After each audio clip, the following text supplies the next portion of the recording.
what questions do you usually ask? Like how they died? Here at home, police in Winnipeg may have stopped a serial killer. John Paul Ostermus has been charged with murder. What? Are you next to me right now? I'm mad at Jordan for what he had said. Are you trying to hurt me right now?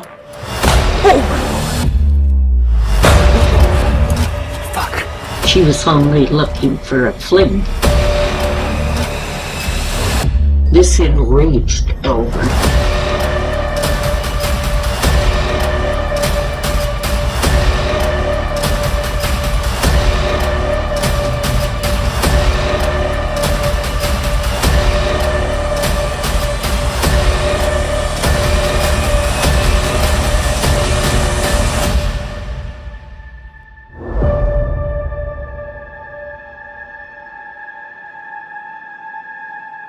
What's up, everybody? Survey says you're drinking the wrong beer. Oh, hey, I didn't see you there. Crack it already? As you know, we're starting a second channel and we're going to be drinking a lot of these bad boys.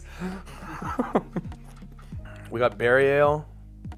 We got Big Orange. You don't like Big Orange, and you. If you're in Alberta, Saskatchewan, Manitoba, or Ontario, gotcha. Don't forget to grab your white shell pack and scan your QR code for a chance to win. Enjoy the episode.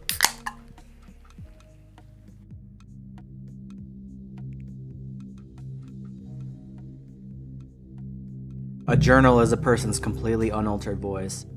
The pen with which he writes serves as a spiritual conduit into the deepest corners of his being. Every secret of a writer's soul, every experience of his life, every quality of his mind is written with wholehearted honesty within the pages of his journal.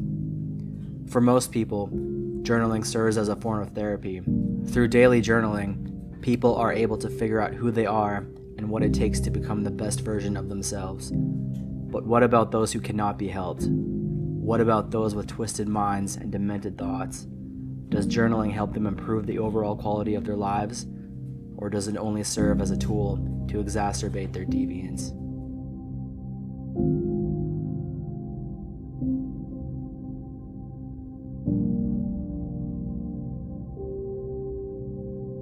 From the farmlands of western Manitoba, a man named Richard sent us several pieces of incredible paranormal footage that he captured at his grandparents' old farmhouse. The footage absolutely blew us away. Immediately, we dropped everything and headed out to the farmhouse. Richard spent most summers at this house as a child. His grandparents lived here for as long as he has been alive. Being the only grandchild in his family, he inherited the house and surrounding land after both of his grandparents passed away 3 years ago. His grandfather battled colon cancer for years until finally succumbing to it in early 2018. His grandmother suffered a stroke the following August, which took her life. Richard is a trucker who is rarely home, and because the land is still a fully functioning farm, he has a team of family members and hired help that look after the land and livestock while he's away. Things began to take a terrifying turn for Richard 6 months ago when he thought he heard rodents in his attic. He opened the attic door and poked his head into the enclosed space and saw nothing. But about 5 feet away from him, he saw an old journal covered in dust. He crawled into the attic, took the journal down with him, and cleaned it off before sitting down at the kitchen table to read it. In the journal, he read the writings of what appears to be a mentally ill war vet who hunted the surrounding lands. There are pages in the journal that describe in explicit detail what it's like to kill a man at close range, as well as his innermost fantasies of potentially killing again. Also included in the journal are descriptions of his own animal sacrifices and coordinates to places deep within the woods. Upon returning from road trips, Richard would notice things amiss in the house. He found open cabinets, lights turned on that he knows for certain that he turned off, as well as the smell of what he described to be a butcher shop and body odor. All of this leading him to believe that another man, possibly one of his hired workers, was living in his house. He began to set up cameras while he was away to catch the culprit, but when reviewing the footage, he was absolutely shocked at what he saw. Richard says for the longest time, he thought things only happened while he was away, but soon he began to notice very strange things happening while he was home as well. This led him to start setting up a camera in his room.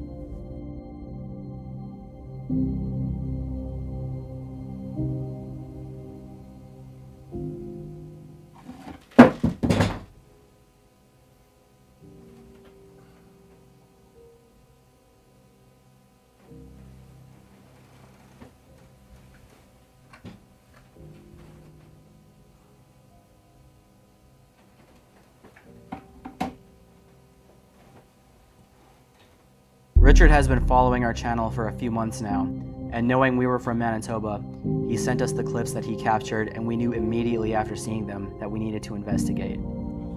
Richard allowed us to stay in his house for 2 nights while he was on the road, which gave us 48 hours to try to uncover the identity of the spirit haunting Richard's house, and presumably the author of a killer's journal.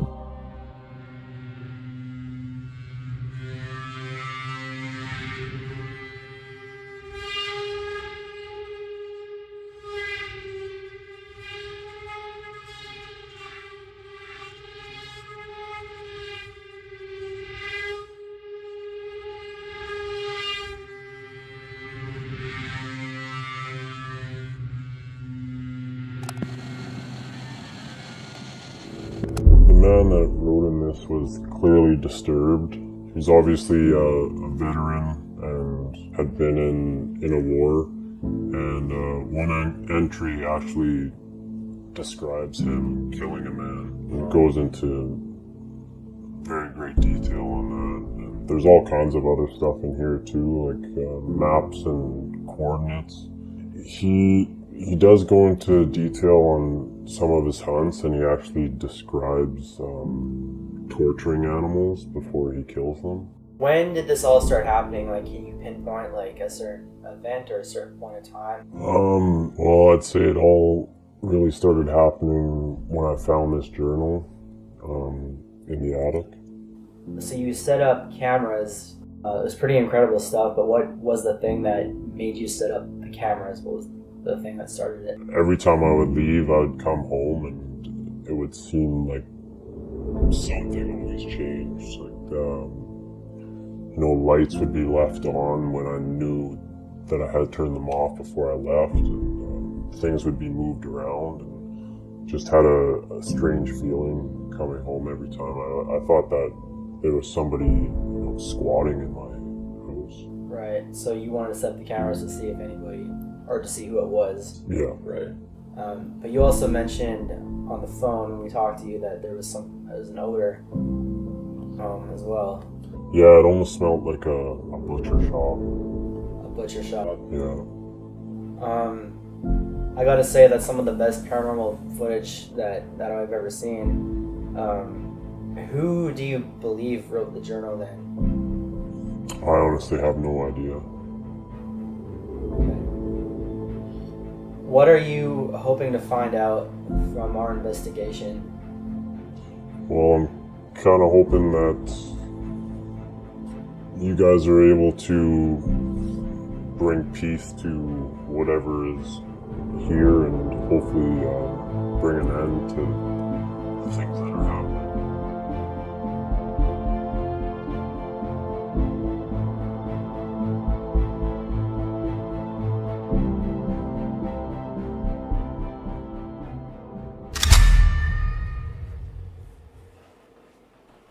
If anybody's here, please make a noise, or you know what?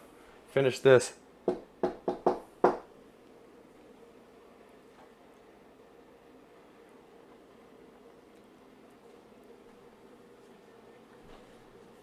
We've seen what you can do. Otter. Otter. It's very impressive.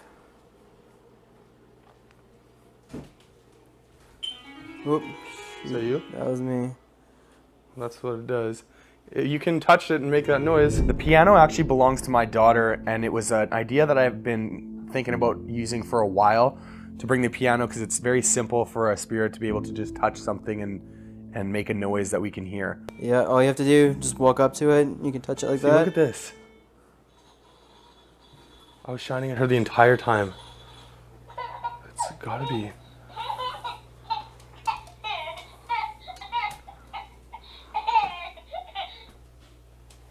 Did you hear that? Yeah, I heard. Not sure what that was. It was definitely from over there.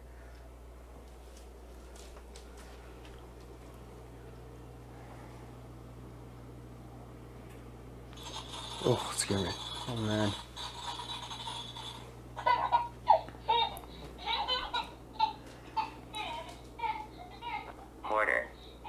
Quarter. Can you knock something off a shelf or Move something. We've seen that you can move a whole bunch of things. We know what you can do. It's very impressive. We want to see it. Hi. Oh, this thing freaks me out.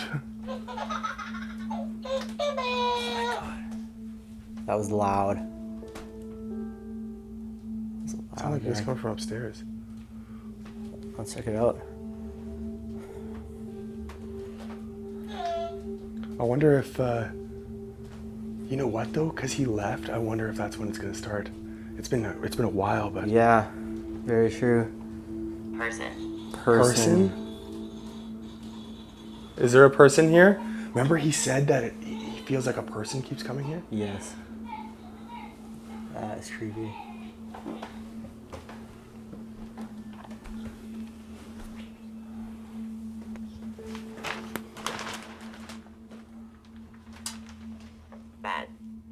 What it say? Bad. What? Bad person? Bad person? Were you a bad person? Yeah. Yeah. If you're the same guy that wrote in the journal, yeah, you are a bad person. So this is where he sleeps. Yeah.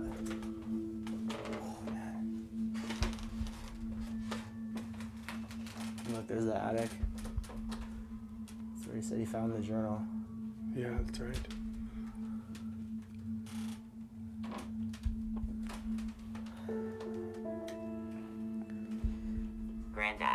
Granddad? His granddad? Remember his grandpa? I asked him. Yeah. Remember I asked him, like, do you think it was his... This is kind of a off-the-wall question, but do you think that the spirit or the author of the journal could possibly be your grandfather? No, I don't think there's any chance of that. My grandparents were good people, and my grandfather was a hunter, but I know that he would never do any of the kind of things that were written in the journal. Did your grandparents know about the journal?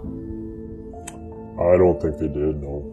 They never spoke about it or anything? No. I believe him when he says that his grandfather was a good man and he wouldn't do anything like what was described in the journal.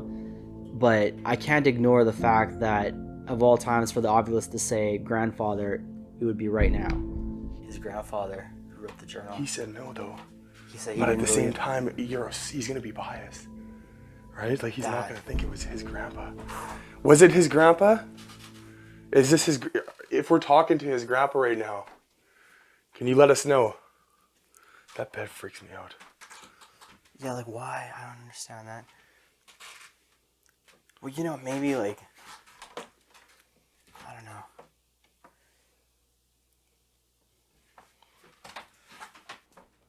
Isn't it kind of strange that... Whoa. Isn't it kind of strange that... Whoa. Isn't it kind of strange that... Whoa.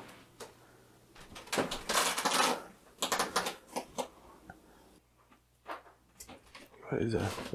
We gotta check it out.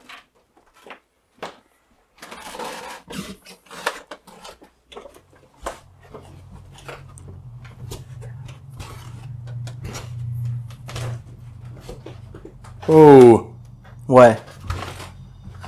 the pillows are on the ground.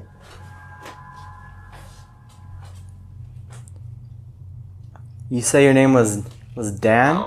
What? Hull.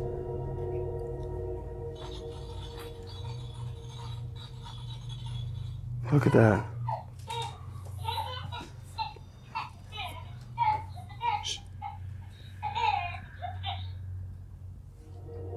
I heard it upstairs. Village.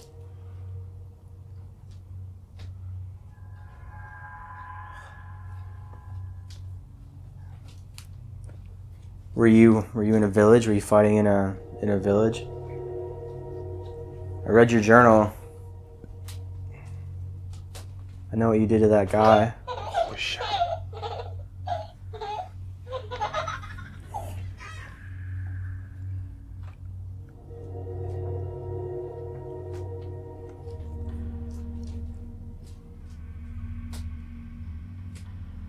If your name is Dan. You. Hmm? You. Thank you for being active and moving things. Thank you for letting us know that you're here.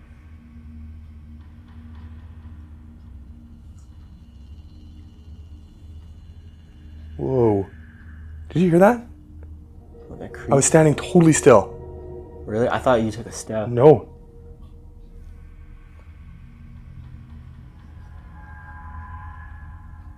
See?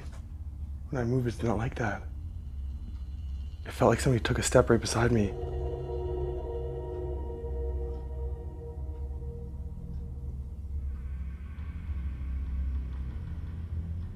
I'm just waiting for something else to happen. I feel like I don't even have to say anything.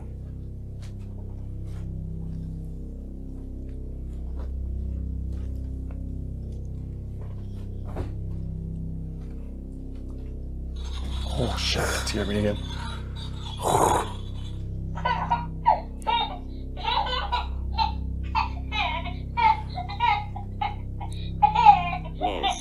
What did it say? News. Dan, how old are you?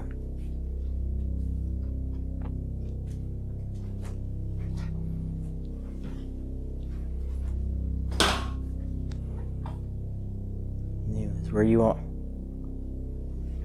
in the news for what you did?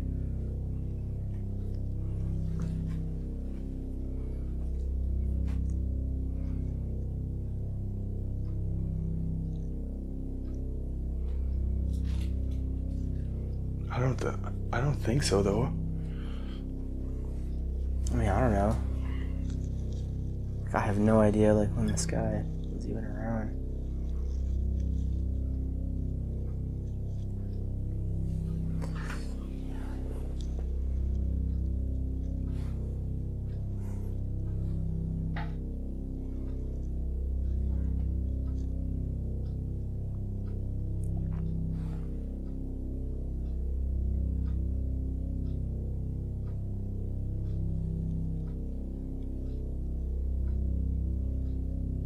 Victory. Victory. Well, that's a weird one. Yeah, like He was a soldier. Yeah. Like when the I know war- you were victorious over the guy you killed, and it sounded pretty intense. And like the way he said like how he felt that power, and he just wants to feel that power. It's like he wants that victory, you know? What he was getting at. Ease. At ease. Like at ease, soldier? Yeah. That's what the first thing that came to my mind.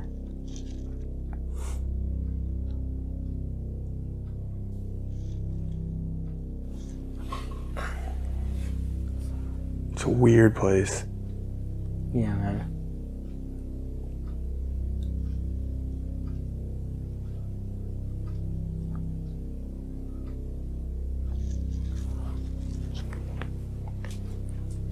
Dan, I'd like to know how old you were, how old you are.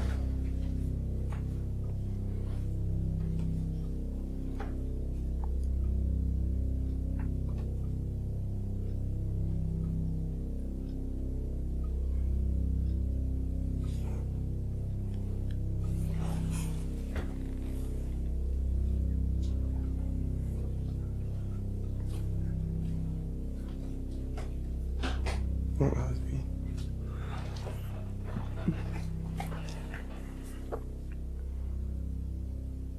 What are you thinking? Sand. Sand. Sand? Like on a beach, is that where you were fighting?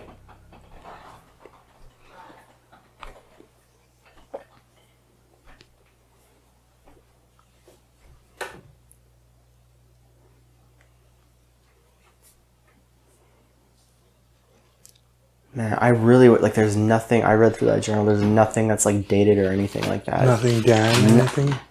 He doesn't ever like say his name or anything.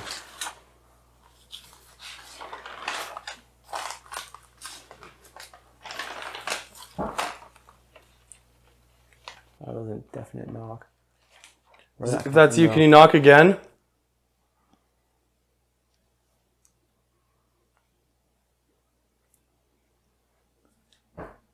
Oh yeah. Whoa.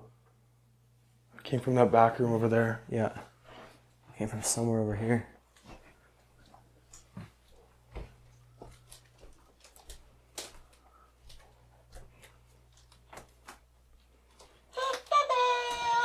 I heard it from in here. It sounded like it was in this corner. I thought it sounded like, yeah, like... Orb. Orb? Is there, can we see an orb somewhere? In here? Oh my god.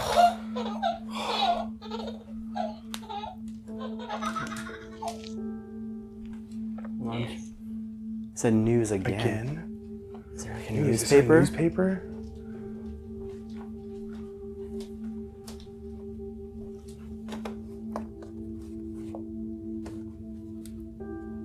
What's with all these weird kids' books? I don't know. Like these old ones. I guess those are the books that he would have. Probably he grew up reading those with his Yeah. grandparents. Oh, man. Scream. Scream. Whoa. I heard somebody, like, sound like there's somebody upstairs right in this corner. Or walking around over here. Right where I felt that footstep too. Yeah, it was like right here where you felt it? Yeah, like right there. Right over here? But I felt like it was like, I was like, Trouble. really, trouble? Are you gonna give us some trouble? That's what we came for. We're always getting into trouble, apparently.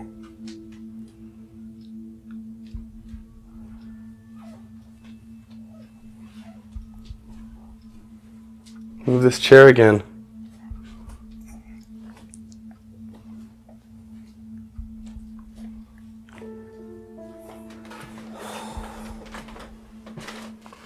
It's so strange. It's like he just kept it exactly the way his grandparents left it. That's just, it makes sense because he's never home.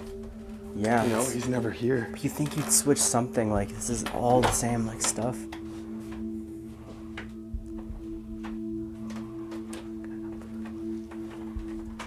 Ice. Ice. Oh, yeah, it was freezing in here when we got here though, remember? It was, yeah, it was really cold.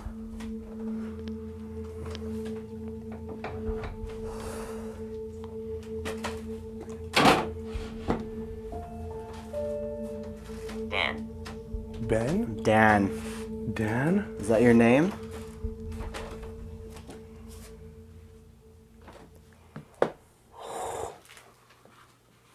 This book's called Many Surprises.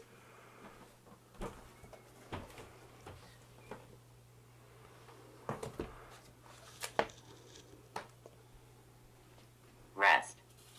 Rest. The bed? Do you want us to lay in the bed? Go lay in the bed.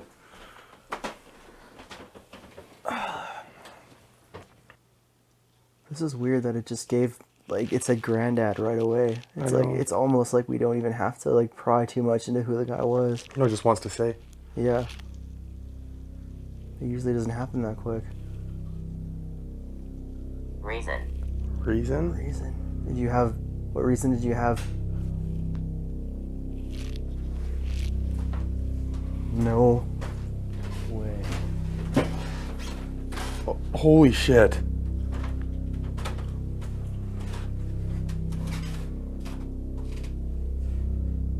It just flicked the light on. I don't even know what to say. What's the reason?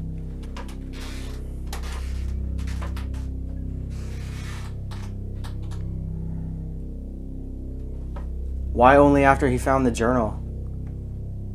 What is the reason?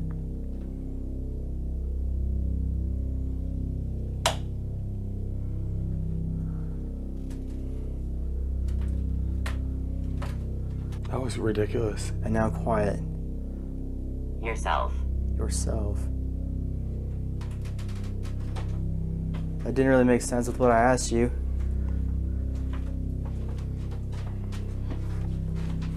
You saying I would do it myself if I was in your shoes?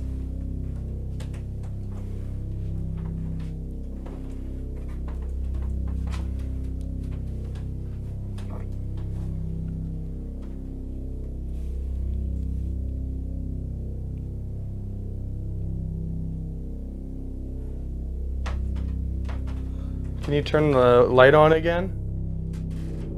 Say what you want about faulty wiring in an old house, but when those lights turned on, you could actually hear the snap of the switch. And if you've ever been in an old house yourself, you know that turning on a switch can sometimes feel like the force required to turn on a breaker.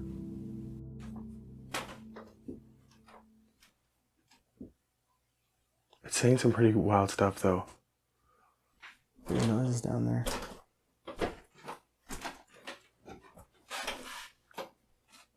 Left. What? Left. Like it left? Or like look to the left. There's just a wall beside me.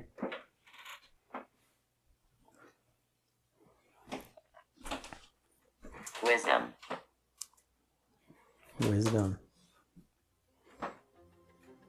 Have you gained wisdom? Okay. What is that? It's definitely just noise. Weird noises coming from downstairs. The next day, we spent most of our Thursday taking a closer look at the journal and actually studying it a lot more. We were very interested in the coordinates that he had jotted down on one page. The location was about 65 miles away from the house. Since we didn't plan on running any tests at the house until about midnight, we decided to try to find the spot that the coordinates led to.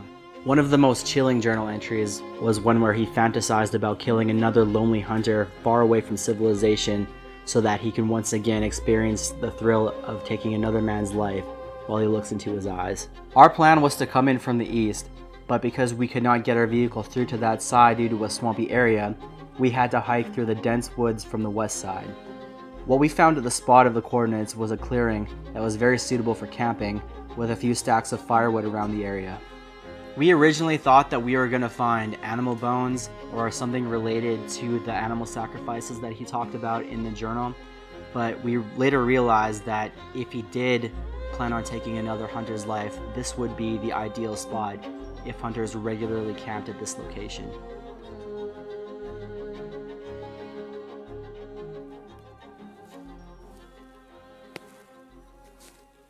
Man, it's so... You okay? Yeah, I'm good. The bugs are so bad. Where is it? Which way do we have to go? It sucks, there's no trail out here.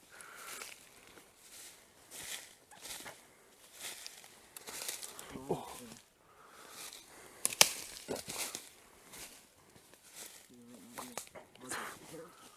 What's that? What are we, and that, man, what are we looking for? I don't know, man. Just crazy coming out here. Getting eaten alive. What's this? Oh, it's a down tree.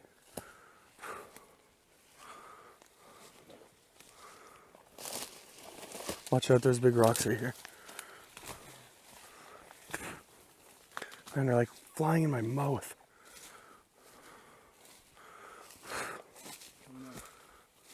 The spot is? It shows on the map? Yeah. Oh, look. Oh man, they're so bad.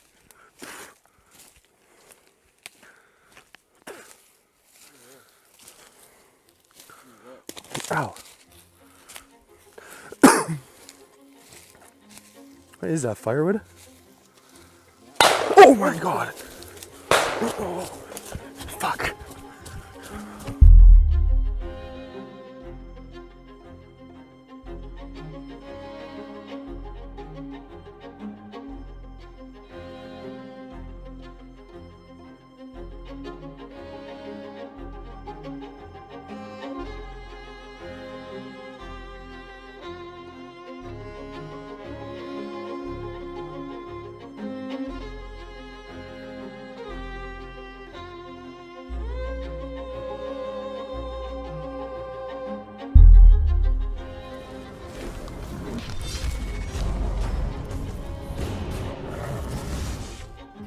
Alright. Is it going? Am I still center? Kind of feels like it's... Oh man, this is so tough. I just need to get my ideas out of my head. That's what, you know. Farmery? It's it.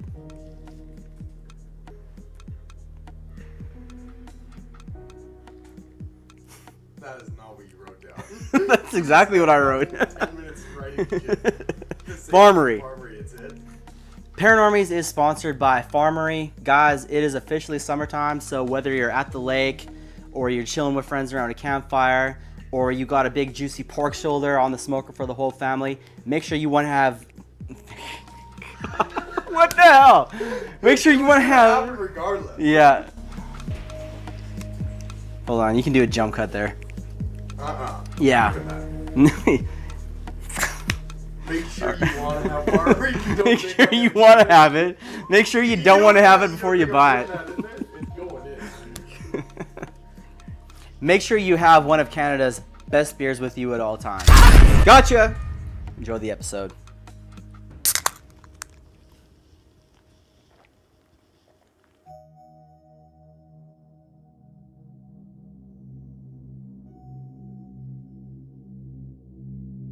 Before this, I'd only been involved in long-range, non-personal combat. He was close enough that I could see the whites of his eyes. We stared at each other for what felt like an hour, but was likely only a few seconds. I felt the fear of death. My mouth tasted of copper and my heart was beating out of my chest. In a split second, I realized that I needed to be the first to act if I wanted to live. I drew my knife and lunged forward towards my enemy. He reached for his knife as well, but I was too quick. I plunged it into his belly as I tackled him to the ground. I remained on top of him for some time. Blood came from his mouth, and I stared into his eyes as I watched the life drain out of them. I still wake up drenched in sweat after seeing the man's eyes in my dreams. He haunts me to this day, but I feel no remorse, no compassion. The second a soldier views his enemy as an equal, he is no longer an effective soldier, and I refuse to be an ineffective soldier. I do feel that when I took that man's life, I lost a part of myself. I can no longer function as a civilian, and the only guilt I feel is that I wasn't able to kill more. I feel I don't have power over my own life, but the greatest feeling of power I've ever felt is having the power to take another man's life. It's like having the power to slow down time to the point that you could pick a bullet from the air. Our plan was to come in from the east, but because we could not get our vehicle through to that side due to a swampy area, we had to hike through the dense woods from the west side. What we found at the spot of the coordinates was a clearing that was very suitable for camping, with a few stacks of firewood around the area. We originally thought that we were going to find animal bones or something related to the animal sacrifices that he talked about in the journal, but we later realized that if he did plan on taking another hunter's life, this would be the ideal spot if hunters regularly camped at this location.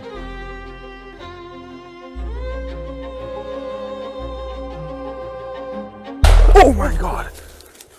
Oh, fuck.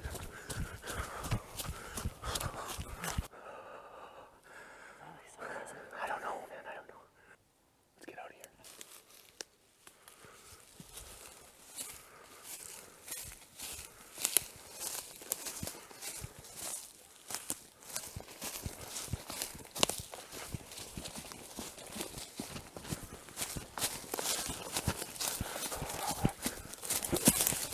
Oh,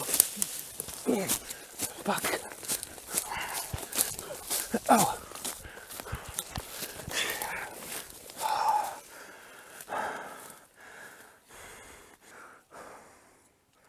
Oh shit. Was that the spot? That was the spot. That was the spot on the map. It looked like there was firewood sitting there.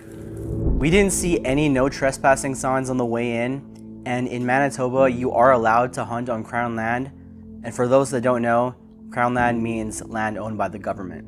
We were definitely not trespassing, and literally anybody could have been out there for any reason. You guys in the comments told us that because there's no audible echo, the shots were in fact very close to us, but not aimed at us.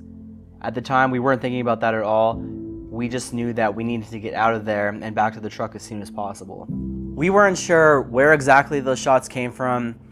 We just knew that we did not want to be seen, So we just waited and we hid until it was dark before sneaking back to the truck.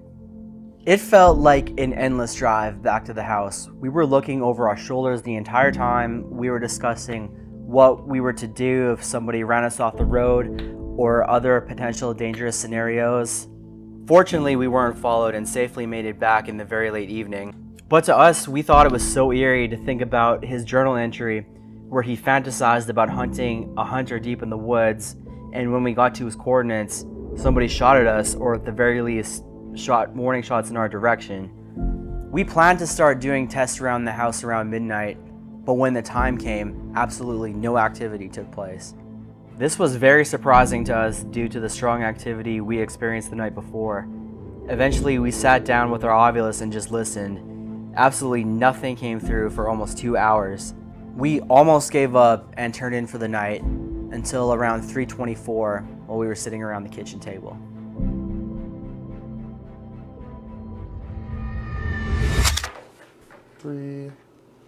$3.24. What time did we go to bed yesterday? Like 4? Yeah, it was really late. Almost the exact same time. Yesterday seemed way more active than today, though. Yeah, I had like pretty much nothing. If there's anything, can you move these cards? Just do something. Like, all you gotta do is just go like, just do something with the cards. We've seen you do it before.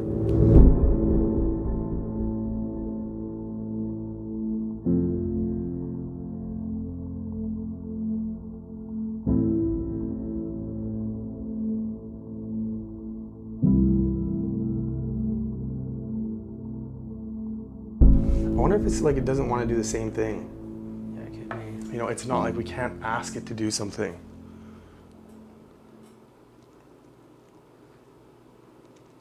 Honestly, I probably wouldn't either. You know, if people were like, hey, like demanding me to do stuff. Yeah. What if there's like any clues in here? Like something that the Ovilus said yesterday that we just haven't picked up on? You know what I mean? Yeah. Labeled Remember as a pussy in the for showing book my it said, feelings. I'm so cold. I don't know why that stuck with me, but In where? it was on one page. In here? There's like one page where it looks like it's written in red pen, but it somehow got erased. But in blue pen, underneath it, like over top of it, it says, I'm so cold. Oh yeah, right here. Right there? Yeah.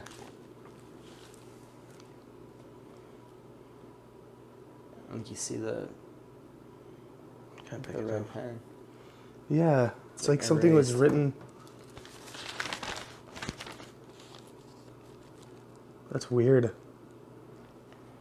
I wonder what happened if we brought that book back to the attic. You know what I mean? Let me put it back in there. Yeah. If that would help him at all? I don't know, because it's like, you took it out of the attic is when the activity started, right? Mm-hmm. So, putting it back, I don't know. Give us this day our daily bread. It's the first time I saw that. Oh, you didn't see that yesterday? No.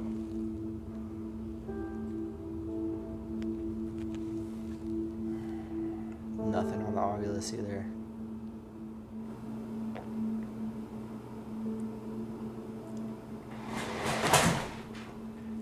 Okay.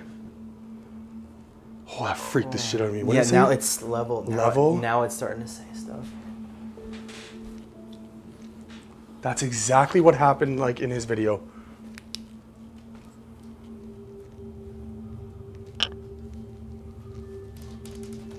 Fuck, Lorraine. I had her set up over here. She was just over there. Dude, I had her we set got- up. I had her set up here Look. yesterday when I was sleeping. I just turned her off. we gotta do a sensory deprivation right now. Okay, turn lights off. Hang on, I should turn her back on. Here, hang on.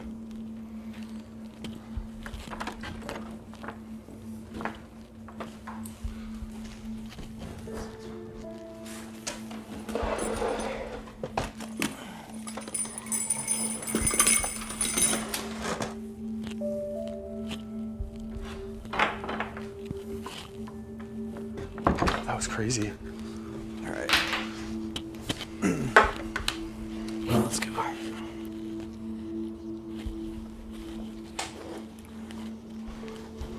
move this over here in case anything happens. Hang on.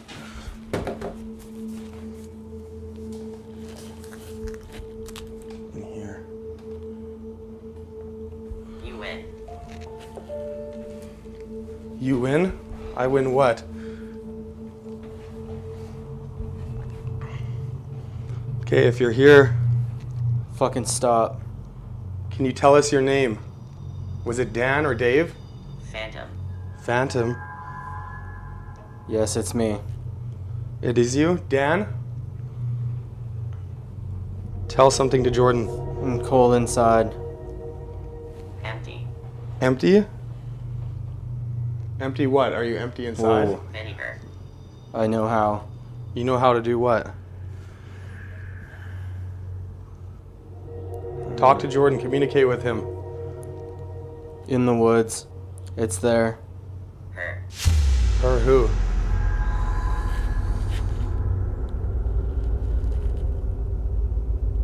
Give me a sign. James. Flags? That was really clear.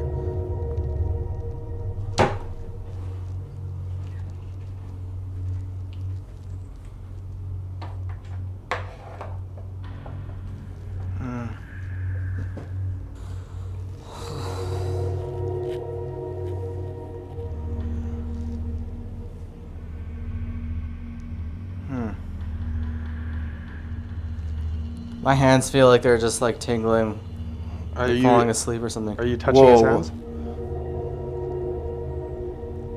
I swear it said penis.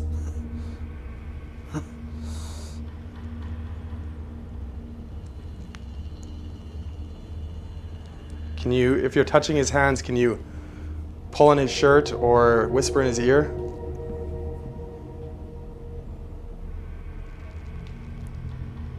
Let us know you're here. Thank you. Oh, my hands are shaking. I feel like the sound of the static is like just getting higher pitched. Oh, my hands are shaking. Error.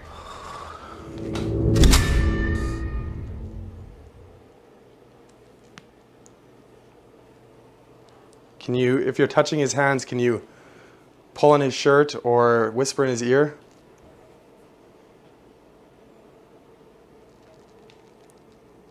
Let us know you're here. Thank you. Oh, my hands are shaking.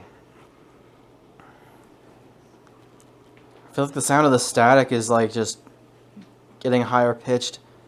Oh, my hands are shaking. This is honestly one of the best sensory deprivations that I've seen Jordan in since we started the channel, and one of the most active too. And it's kind of unfortunate that the cabinet had to open when it did, because the spirit was just starting to refer back to when we were in the bush and started saying things like her and James. And I wish at that time we would have had the time to piece it all together. Error.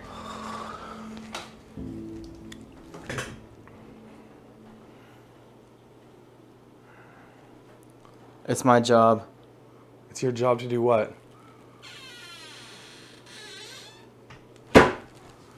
Jordan.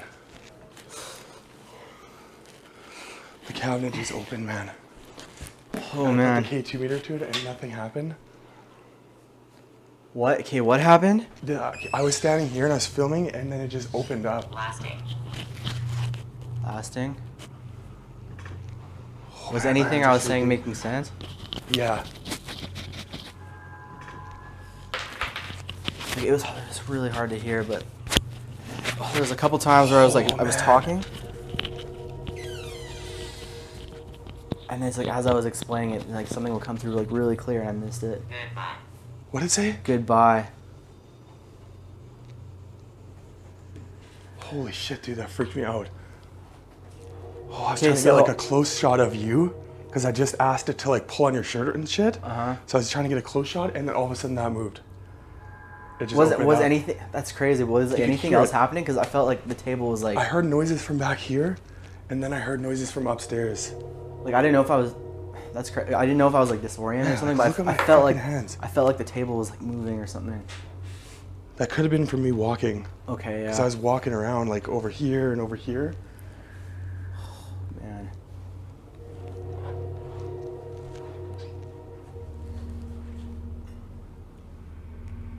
Goodbye. And it said vinegar too. It said vinegar? And I pulled this one open. Like it said vinegar like on the ovulus? Yeah. And then this opens. Is there vinegar in here? Well, there's a... Look, there's a big like... Holy shit. A big thing of vinegar Big right thing there. of vinegar. It's like pretty much empty. Nothing? As I'm looking in there? Nothing in the vinegar? Nothing in the vinegar, yeah. It's empty. Dude. That's I thought what you said, hold here, on. Hang on. I just want to run an SLS in this corner. Okay. I thought you said goodbye. Why are you still talking?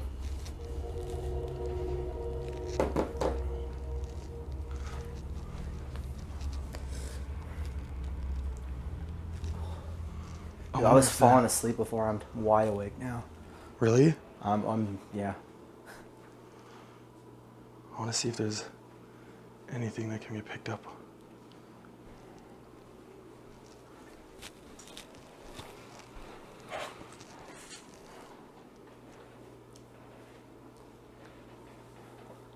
Yep.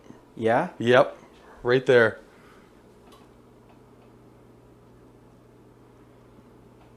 Is that this? It's not connecting to anything. It's a weird little shape. Panel. Panel?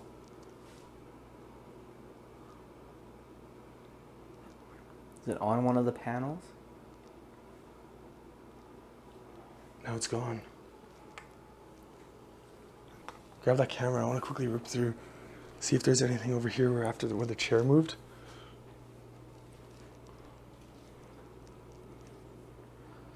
In the chair.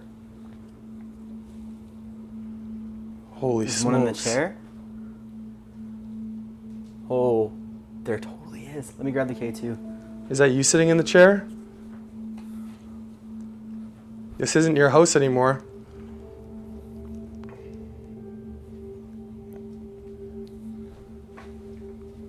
Gone. Gone. As soon as you walked up, gone. If that was you, know that this is not your house anymore. Nothing on this chair.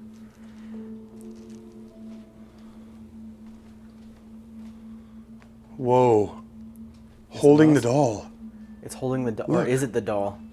Look, it's holding it. Look at that. What the hell was that? That was the ovulus. It's like holding the doll. That's messed up, man. Oh my god. Belong. Belong?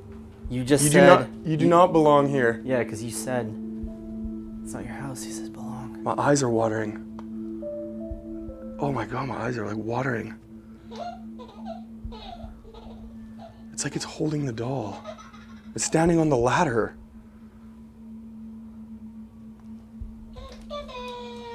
Just wants to play with the doll, I guess. Oh, I don't like that. What about in this Holy bedroom? smokes, all of a sudden it just picks up like crazy. Nothing.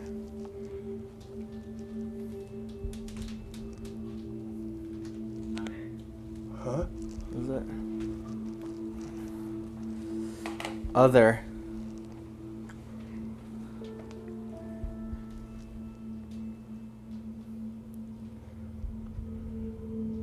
Gender. Gender. It's kind of nonsense. That's crazy. Let's go upstairs, see if there's anything on the SLS upstairs. Oh man, my heart's racing there for a minute. As soon as that cabinet opened. I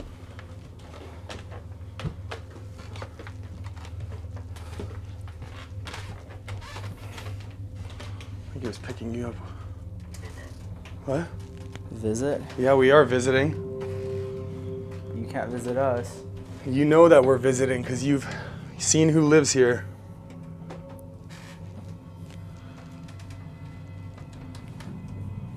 It's like this guy's just playing games. Yeah. You know what I mean? The same thing. Like, are you just playing games with us? Because it seems like you're just playing games. Whoa, that was weird. I picked something up standing beside the bed. Beside the bed? Well, in the night Yeah, like table? right in front of the bed.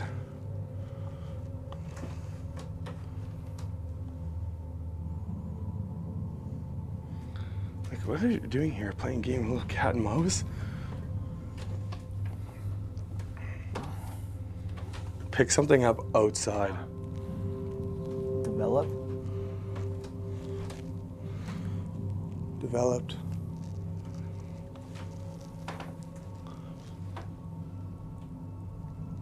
If you're still here, make a noise. Stop playing games. It's like, you know what I mean? It's like hunting is a game. Exactly. Is that why you liked hunting so much? It was a game?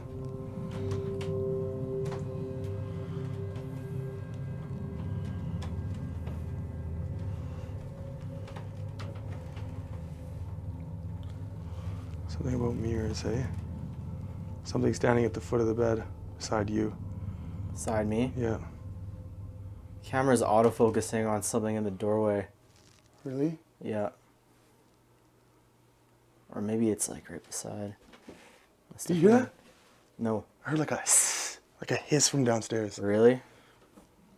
So yeah, again, trying to like bring this back downstairs. Yeah, no, I'm not doing it. Whoa, somebody laying in the bed. Is that you? Is it gonna autofocus on the bed? What did it say? Knife? Night. Night. Good night. Laying in the bed. What the hell? You know, I say that too, like night. Yeah, that's what I say. You hear that? I don't want to take it away from this. What is that?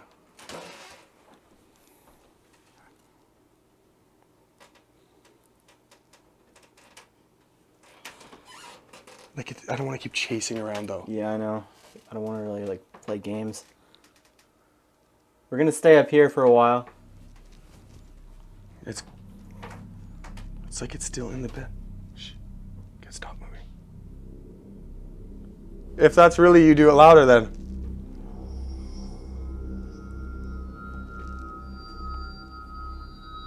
Is it still in the bed? Yeah. What happens if I get in? Hop in. Ouch. He's gone. Gone now? Lake. Oh.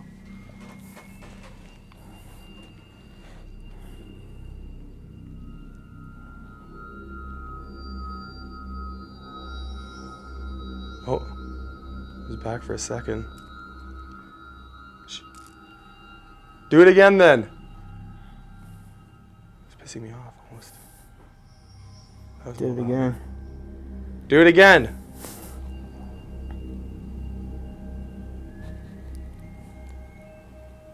Yeah. That was somebody walking around. That was footsteps. My fucking hand is shaking. It's still beside you. Unclear. Unclear.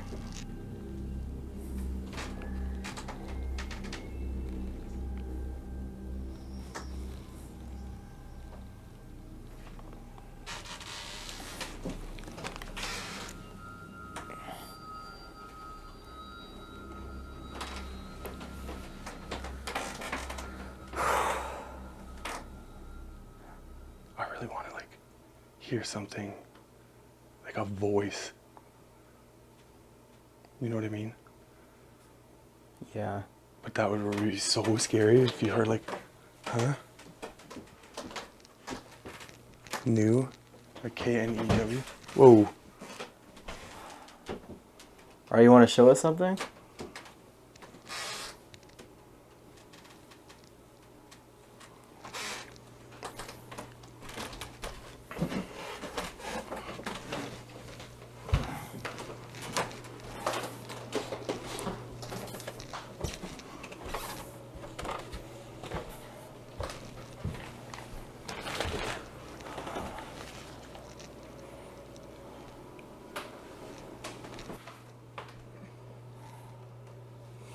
Picking up all sorts of stuff in this place that does not make sense.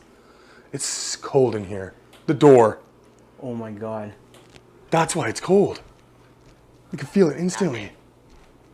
Nothing. What the fuck is going on? It's trying to like lure us out. I don't want any part of that. What is that? It looks like there's something standing there. Density. Where, Sean? What did it say, intensity? Density.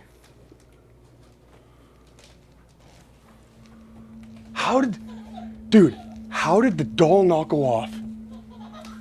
How would the doll not have gone off when the door opened? I have no idea, man. The thing about the door opening that kind of blew my mind is how did we not hear the door open, and how did the motion dolls not go off when it opened? I just don't understand how is it possible that the spirit was getting past the dolls without making them going off. That's what I don't get. Stuff's going on around here and the dolls aren't going off. I don't understand that. Like, can it get past the dolls? Because we've had the dolls go off before. Can this spirit get past the dolls without setting them off? That fucking makes no sense. Feed. Feed. What did it say? Feed the cows over there. It's a feed. And like right there Feed? is where they feed the cows.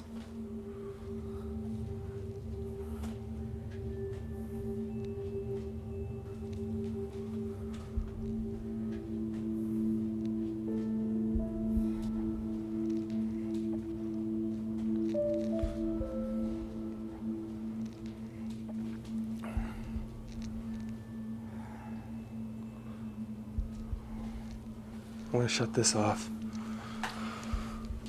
Why is the door open? Huh? Why is the door open? And you know what's crazy? How do we not hear it? How do we not hear that? Yeah, I didn't. Yeah, you would have heard that. I would have heard it. I didn't hear anything like that. Yeah. I just thought I heard like a couple tapping sounds, just a little bang, but nothing like a door opening. That's weird. Oh, it's too bad we didn't have this facing there. I had it facing like in the kitchen before. Oh, something over here. What? I just heard a knock. It's freezing in here. Isn't it? Yeah.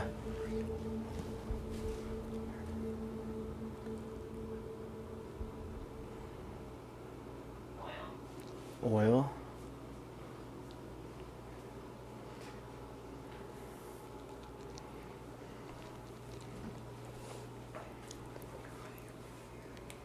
You know what I noticed too?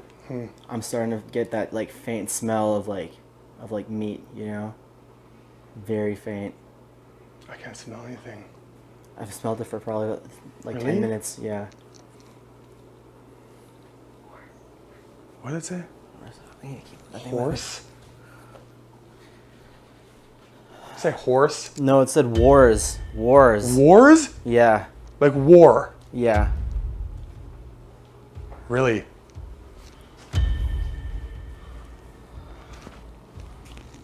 Wars. Shine the light away.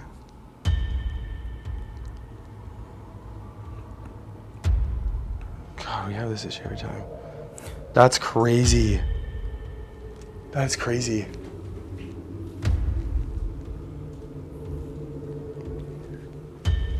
Dan, Imagine I just think your hearing- name is Dan. We know you were in a war. Sacrifice. Sacrifice. That's what he did. Oh my god. Back to back.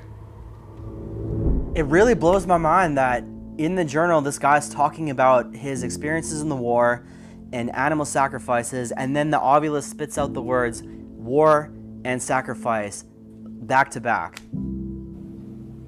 Wars and sacrifice as you were smelling the meat. I'm officially creeped out. I heard something upstairs. I'm not gonna chase it down again. Did you hear that? Did you hear that? Yeah, I don't even know what I'm hearing. Is it coming from upstairs or outside? I have no idea.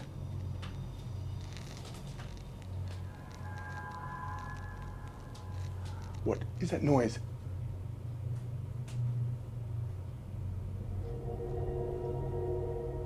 It sounds like somebody else is in this house. Oh my god. That's loud. What the fuck is going on? Holy smokes, man, my heart is going. Grab that camera. Okay. After all of the shit that I just said, we're coming up.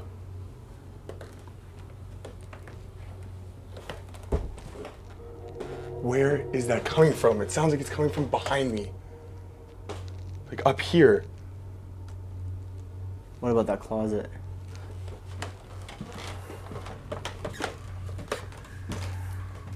Oh my god.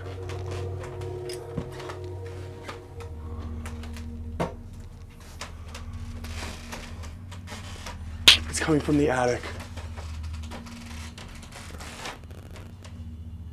Did you hear that?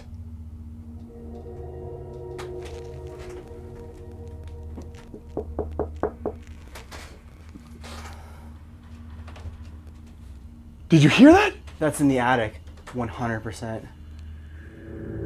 When we were coming up the stairs, it sounded like the noise was coming from behind me and kind of all around us. It sounded like somebody was crawling inside the walls until we made our way through the doorway and got up onto the upper level bedroom. And that's when we realized the sound was coming from inside the attic.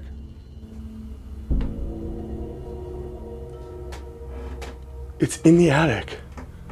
Are you going in there? No, I can't. I can't. I don't think I can. I don't think my body would let me. Is that you? Holy shit. Yeah, that's me. I'm on the tripod. It's in the attic.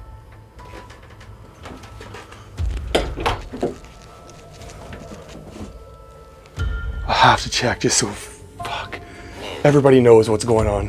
What if we put the journal back in the attic? Should we? See what happens. Come on. Shh. It's in the attic. I don't even think we can get in there. No, we can't. We can't get in there. Oh my god. No, it's polyed. And it's like, the roof is right inside there. Holy smokes.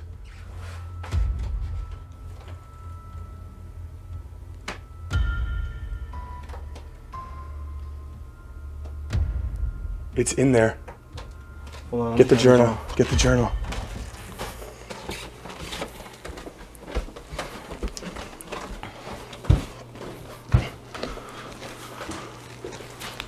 Oh, I thought the door was gonna be closed, open again.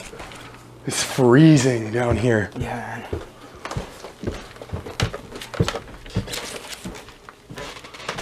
Get the journal and hold a K2 meter to it. Where's K2? I thought it was up here.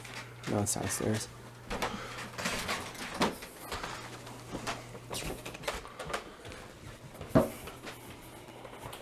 Did you hear that? Yeah, I'm hearing everything.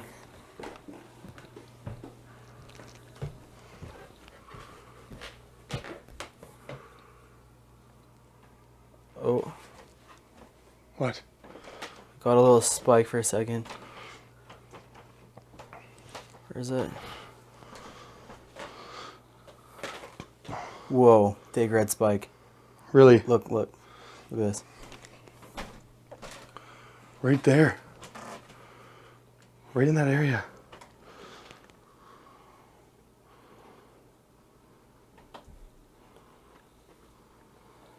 Oh.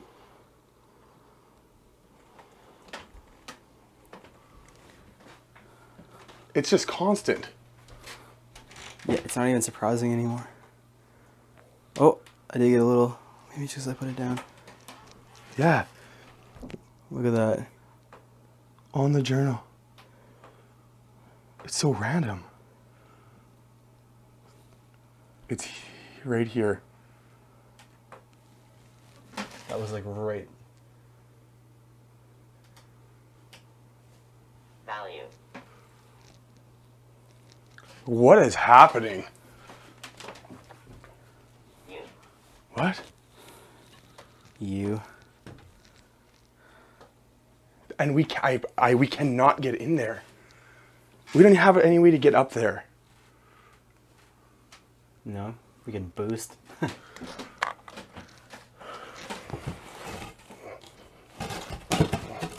We gotta do this. Look, look, you can't get in there.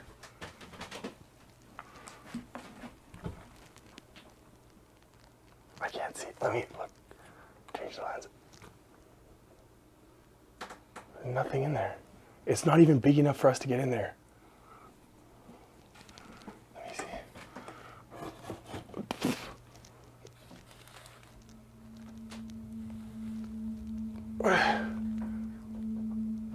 I can't see.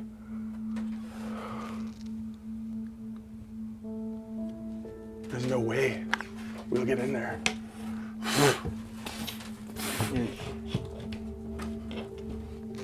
Oh.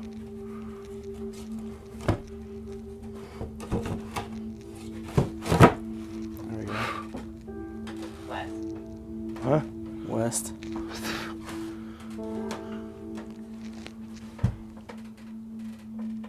What is happening? It's like in the walls.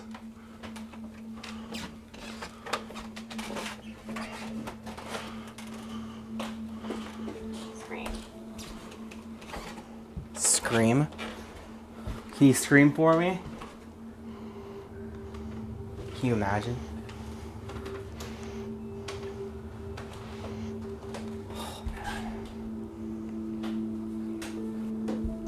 Whoa.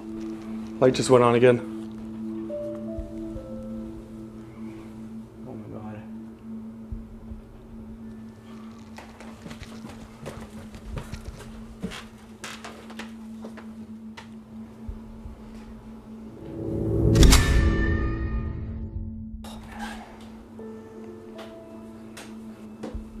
Whoa. Light just went on again. Oh my god.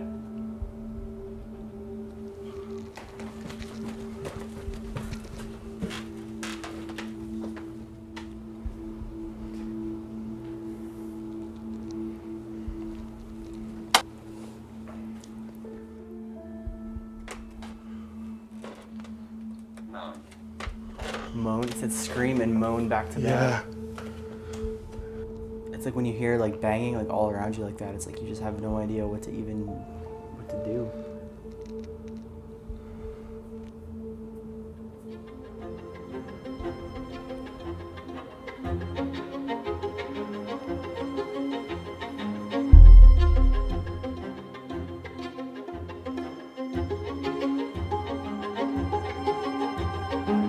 Hi, how are you? Good. How are you? Good. We were just at your neighbor's place. We're actually filming a YouTube video, and we were just wondering if you knew of any like weird stuff, like I don't know, like ghost, paranormal stuff happening at his house. No. No. Okay. Well, here I want to show you something. I was curious if you knew. You sent us couple crazy clips here. Mm-hmm. So that like happened in February while he was gone. Yeah, so you never heard of any No. weird stuff? Okay. Like, do you see him around like a lot, like in the?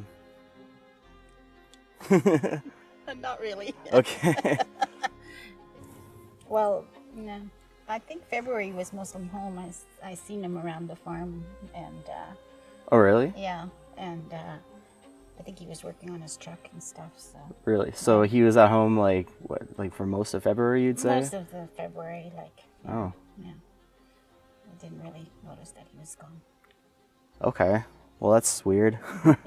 Well, anyways, well, thank you for talking to us. Thank you for your time. Yeah, no problem. Okay. Anytime. All right. All right. See ya.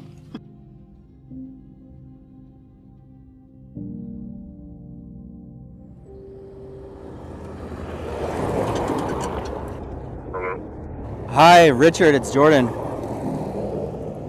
Jordan, how's it going? Hey, good man. Listen, I just kind of talked to your neighbor now on our way out. I showed her the footage, and she said that you were actually gone for most of February. We were just wondering, like, what's going on with that.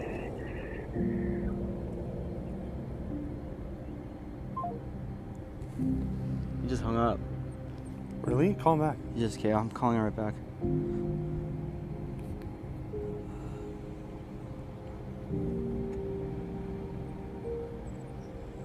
The fuck? Why did you hang up?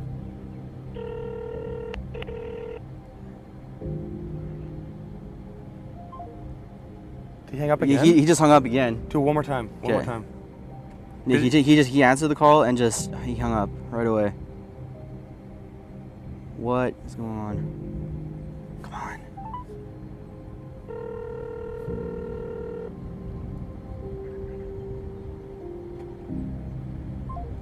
Yeah, I did it again. Really? Yeah. Okay, let's go. What's going on? That's fucking not good.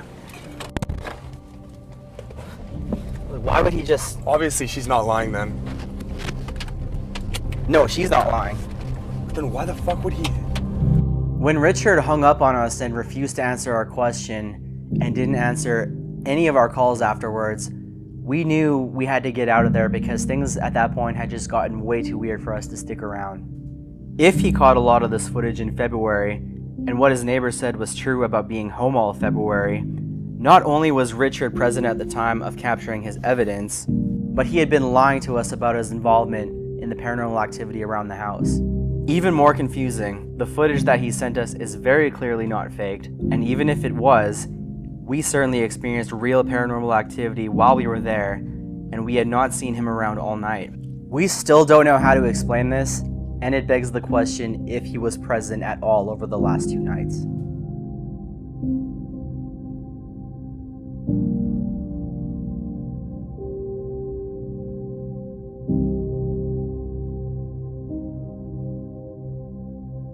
So simple, luring them deep into the forest, so far away from anyone that would ever give a damn about them.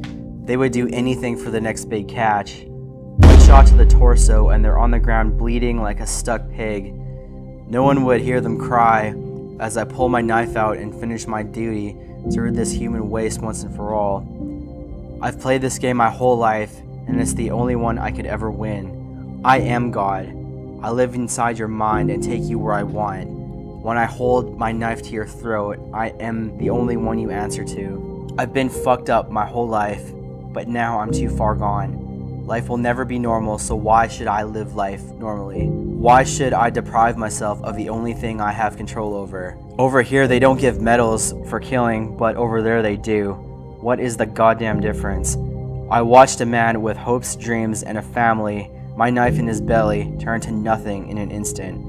Our humanity is an illusion. Whether it be a man wearing another uniform that speaks a different language, or some civilian in the woods, our lives are meaningless on Earth unless to serve a higher purpose. In fact, they should thank me for taking their worthless lives in order to serve my Lord. The stage is set, and it's only a matter of time.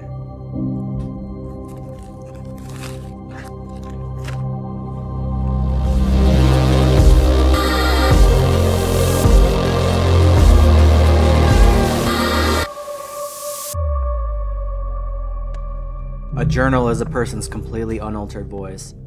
The pen with which he writes serves as a spiritual conduit into the deepest corners of his being. Every secret of a writer's soul, every experience of his life, every quality of his mind is written with wholehearted honesty within the pages of his journal. A killer who has remained nameless and faceless has been a legend passed down in Winnipeg's homeless community for at least a century. The killer is said to be an affluent man who appears harmless and is even helpful at first. He usually offers a meal and a ride to those who walk the streets of Winnipeg. However, after they hop into this Good Samaritan's car, they're never seen again. During the 1920s, there was a large spike in missing homeless people in Winnipeg, which gave birth to the legend of this Good Samaritan killer. However, in those days, data wasn't easily as kept as it is today, and the Good Samaritan killer was never caught. Everyone who knew these missing homeless people from the street simply assumed that they had gone back to live with family or hopped a train to go somewhere else. After all, Winnipeg was and still is Canada's main railway hub, and anyone could get anywhere by train.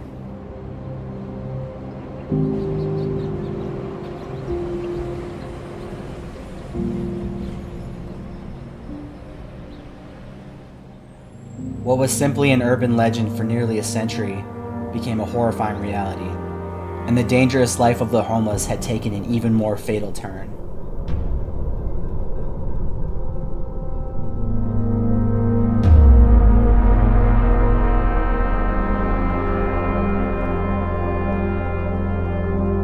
Around the year 2014, homeless people began to go missing once again at an alarming rate. There were dark rumors circulating about the nameless, faceless Good Samaritan killer making his return. Our investigation into this legend and into one of Winnipeg's most notorious hauntings led us back to a journal that we found last year at an old farmhouse. Oh my god! In a way that we could have never imagined. Most of the disappearances of the homeless people of the 1920s were said to have happened all around the Marlborough Hotel. At the time, the Marlborough was a brand new upscale hotel in the heart of downtown Winnipeg.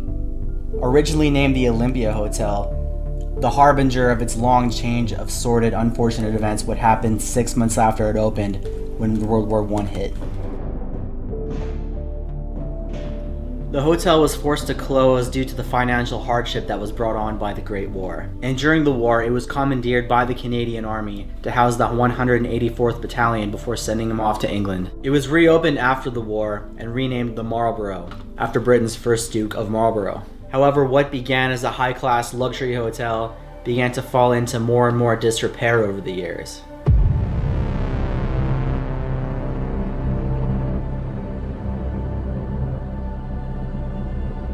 Ownership of the hotel switched hands multiple times over the century. Each new owner unsuccessfully tried to restore the Marlborough Hotel to its former glory. Today, the Marlborough's classic Gothic beauty still remains, but its archaic architecture is heavily overshadowed by the crime, drugs, and violence that plagues the Marlborough Hotel to this day.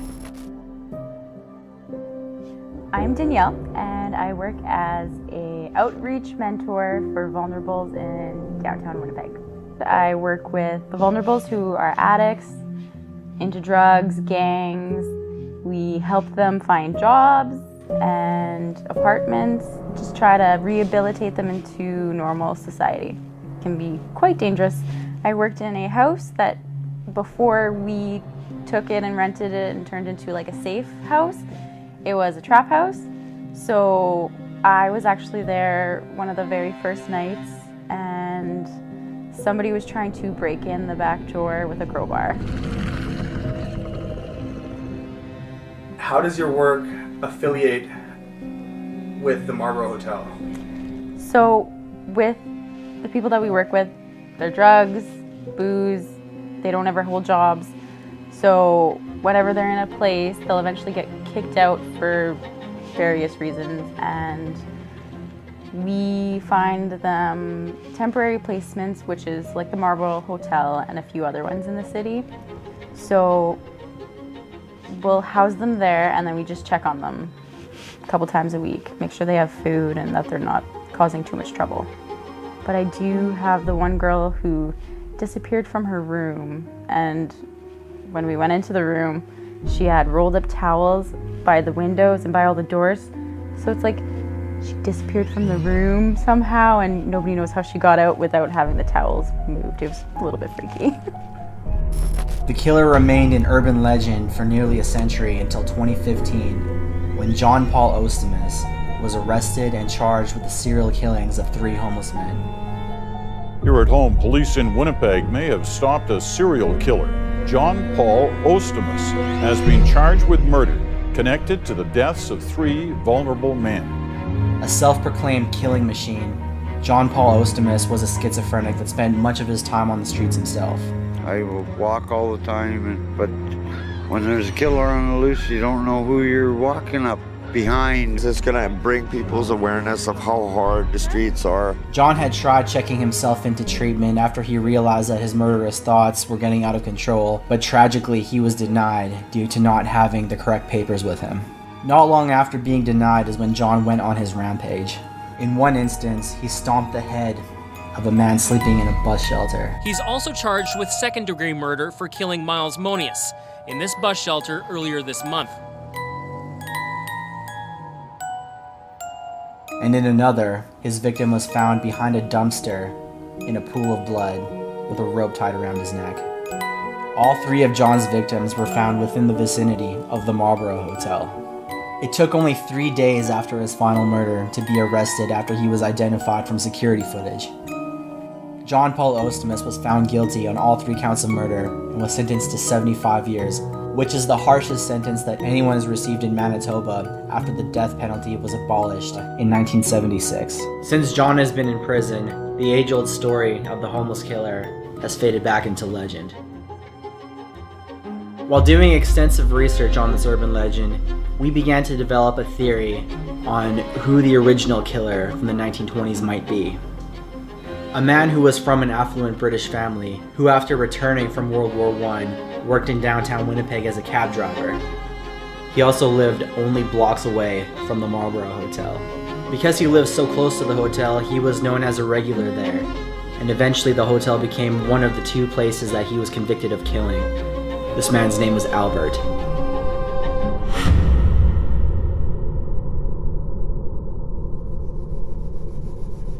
It's probably been a long time since somebody stayed in this room.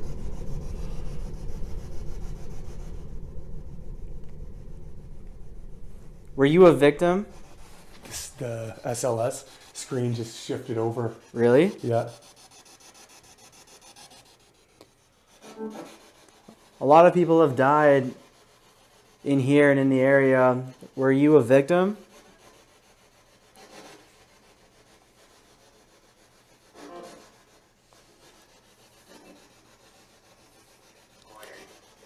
Quarter? What does that say? I'm not sure. We know how dangerous this area is. There's probably a million different things that could have happened to you. But it's up to you to be able to tell us what happened. We believe that that urban legend is true, that a lot of homeless people went missing in the area in the 1920s or so. Do you know the person's name who is responsible? Come here. There's something here. It's gone. It's so annoying that this thing won't record in here. We unfortunately ran into some technological issues during our stay at the Marlborough Hotel, and it's really sad because I would have loved to capture in a screen recording the entity that was peeking around the shower curtain, because I think both of us strongly believe that that is the entity that destroyed our gear later on in the night. It was right here. It was like peeking outside of this curtain. It was right here, peeking outside of the curtain. The camera focused on something on the tablet for a second. Really? Yeah. There's somebody in here?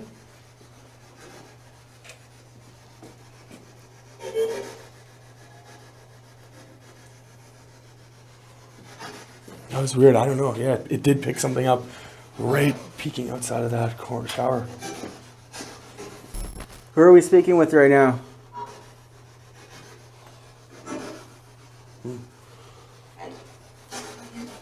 Edith.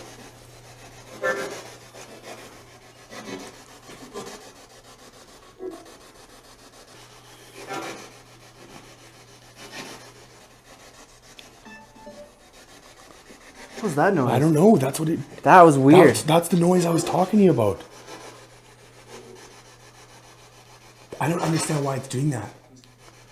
And it's not when the battery's dead, because I know the sound of the battery's dead when the battery's dead. Very strange. Violence. Violence? Okay, so are we speaking with somebody that might have... Oh, K2. K2's. Maybe it's going because it's too close, but...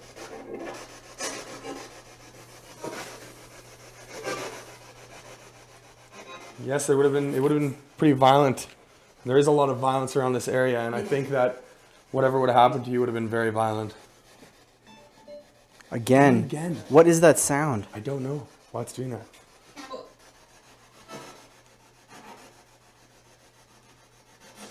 See, K2's not going off now.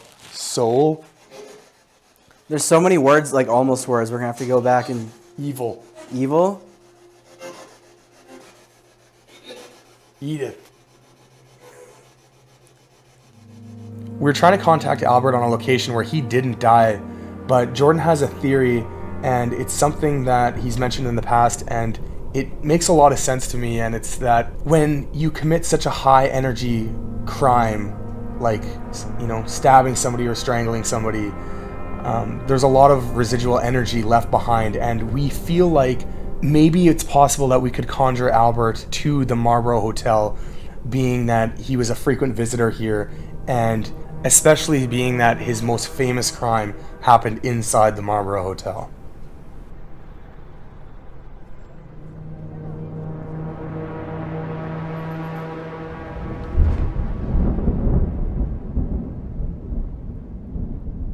We did hear about the homeless people that had gone missing a long time ago, but there's another lady we'd like to try and understand, and that would be Lottie Adams. If somebody's here, we know that, you know, Lottie wasn't killed here, but if somebody could give us some answers for her. I'm dead, it sounds like. Do you know who Lottie Adams is? If so, can you light this up in my hand? Just touch out the device over there.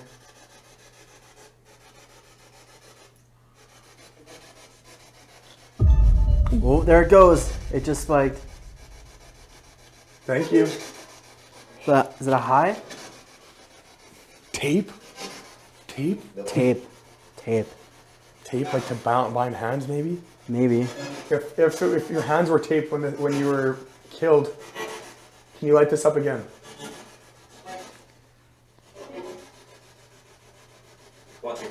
Watch it? I'm watching. Oh my god! Did it go? It went. It said what? Manifest? Can you manifest right now? It's at 7. Can you manifest right now and show yourself? Oh, I got a bad stomachache. It just went again. Your hand. Killed. Okay. Okay, there's Lottie Adams was every killed. single thing you're saying is that again? And that's is right on par with what we know. Can you tell us where? Oh my God! Can you tell us where Lottie was murdered? It said killed.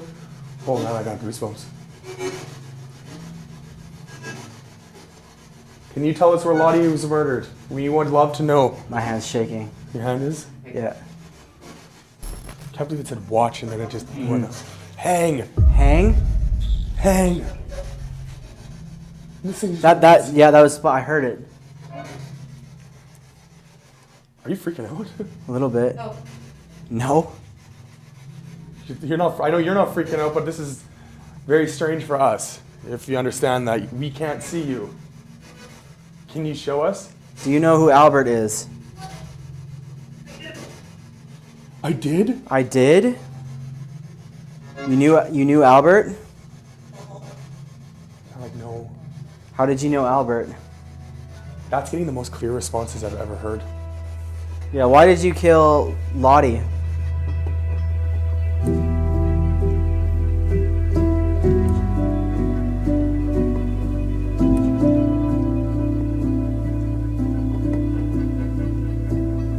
While we suspect Albert to be responsible for the disappearances of the homeless people during the 1920s, his first known killing was that of Lottie Adams on Valentine's Day, 1928.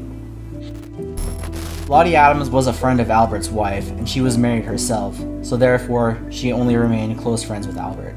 But as their personal relationship grew, so did Albert's obsession with her. Still working as a cab driver during this time, Albert would often take Lottie on rides with him as he absolutely loved her company. However, as Albert would fall deeper and deeper into his obsession with his wife's best friend, Lottie would become more and more uncomfortable in his presence. What started out as simple flirting between friends became full-on advances in no time. Lottie told her husband that she thought that there was something off about Albert, but she was considerate of Albert's feelings and didn't want to break his heart, so she continued to see him, even though her gut feeling told her not to. Albert professed his love for Lottie one evening inside of his cab. She was only looking for a fling. And asked her to run away to Minneapolis with him to start a new life. She politely but firmly declined, saying that she could not leave her husband. This enraged Albert. Albert continued to call her in the weeks that followed, as the rejection fueled Albert's obsession with Lottie. On February 14th, 1928, Albert called Lottie one last time and begged her to hear him out. Lottie, not knowing what else to do, agreed to meet with him that night. Albert picked her up in his taxicab that evening and drove them to a secluded area in the city, where he once again asked her to run away with him to Minneapolis. Lottie once again refused, but this time, the rejection was more than Albert could take. And this time, his murderous tendencies rose up and were directed at her. Deciding that if he couldn't have her, nobody could, Albert drew a .38 revolver and shot at Lottie. However, Lottie fought back, and the shot went through the roof of the taxi. Continuing to fight for her life, Lottie struggled to get away. She bruised her knuckles, elbows, shins, and knees in the process. However, Albert was unfortunately able to get a clear shot and put a .38 caliber bullet through the left side of her head.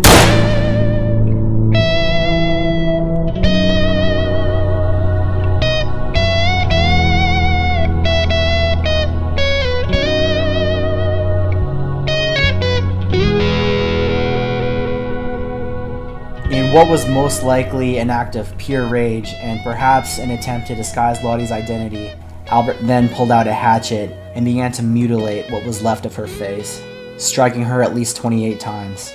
When he was satisfied, Albert dumped Lottie's body in a ditch and covered her with snow. 2 weeks later, on February 28th, a man named William Watkins found Lottie's body while out for a walk and alerted police. Albert was, of course, immediately considered a suspect. Lottie's distraught husband told police of Albert's obsession with his wife, and that she had disappeared the same night that she had gone to meet with Albert. After further investigating, police found out that Albert's obsession with Lottie went deeper than anybody knew. They learned that Albert had been stalking Lottie throughout her daily life, and when they spoke to Albert's co-workers, they learned that Albert used to speak of Lottie as if she was already his girlfriend. Albert was arrested and charged with the murder of Lottie Adams and was held at the Vaughn Street Jail during the trial, where it only took 4 days to find him guilty. Albert was sentenced to be hanged at the gallows of Vaughn Street Jail on January 23, 1929. However, his execution was not to be. A petition to save him from his impending demise was circulated by the war veterans of Manitoba, asking for clemency. Just 2 days before his scheduled execution, Albert's sentence was commuted to life in prison, which unbelievably, he only served 14 years of. Albert was paroled on June 3, 1943, on the belief that he had been successfully rehabilitated. However, it wouldn't be long until Albert fell back into his old habits and killed again.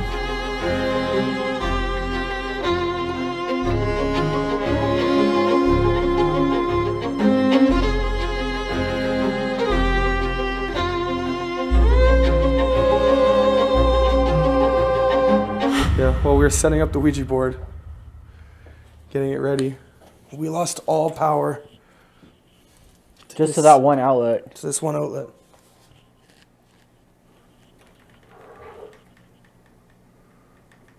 Batteries running low on that. Everything's dying. Yeah, you had this light on. Nothing. My phone is still charging on that outlet over there. Still have lights over here. Nothing by the entrance. To this thing.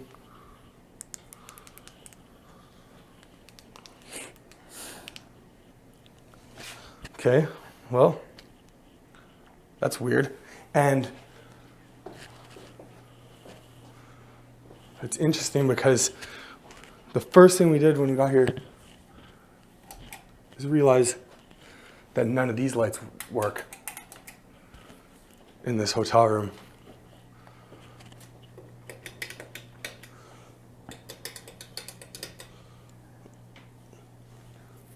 There is bulbs. It's like nothing in this room just wants to work. Yeah, I don't know.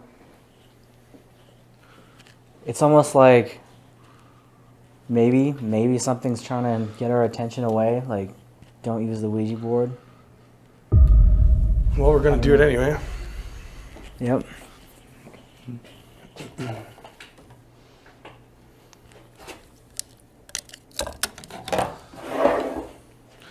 Okay, we'll set it up. That's weird. So I'll have to use a different light.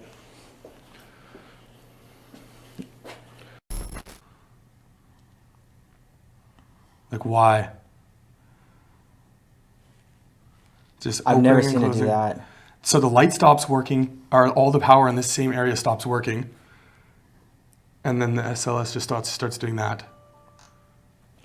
Unreal. It shuts off. That's fucked up. Oh, I just made another noise. You know what's crazy? If the battery's dead, why would the power bank still have power to it? Yeah. And it's plugged in.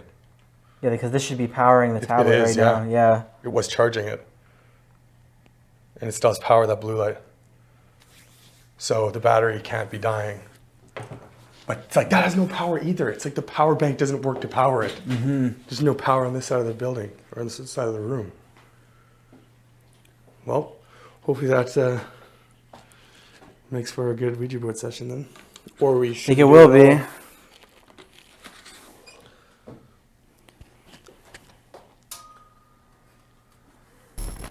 Albert, why did you kill Lottie? My left hand is tingling already. Really? Yeah, bad. Is Albert here right now? Oh, it just went once. Okay, Albert. Now it's time to, tell the truth. Why did you kill Lottie?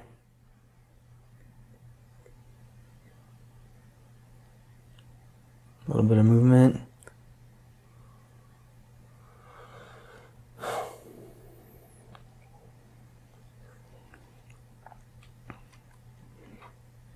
You hear that? Yep. Came from behind my computer. Is this Albert we're talking to? Oh. Had you been killing homeless people before you killed Lottie? I bet your mom hated you. That's why she sent you to Canada, right? Is that why you killed Lottie? And then you just hated Oh, there it goes off. Albert?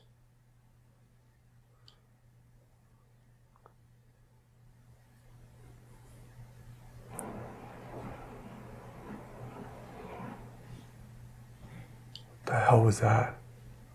I don't know.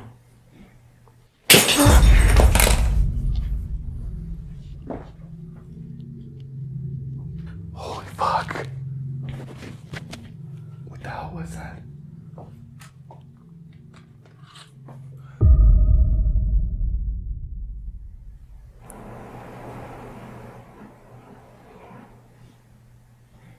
The hell was that? I don't know.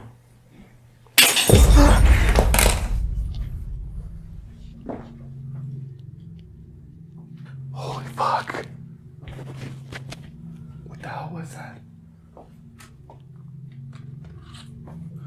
Albert, are you in the bathroom? What was that noise out here too? Holy. Oh my god. Where was that? Was that on? Shattered up here, right by where I saw that thing. Is that where you saw it? Yeah, I saw it on the SLS peeking around this corner, and it was sitting right here. Oh my god, that scared the shit out of me. Dude, this thing is shattered. I know. Yeah, it was like up here, wasn't it? Yeah. Yeah, it didn't just fall off. No, it was smacked, and it was right when you heard that sound right here too.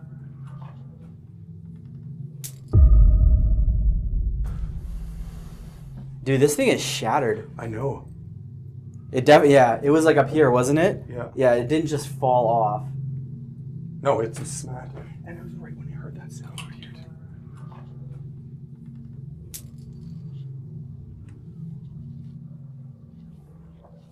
Holy fuck! The lights are on!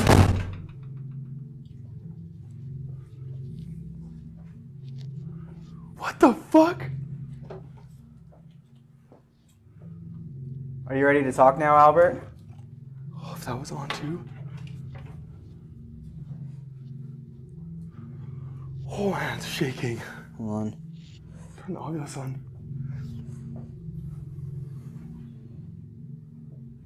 Scanning.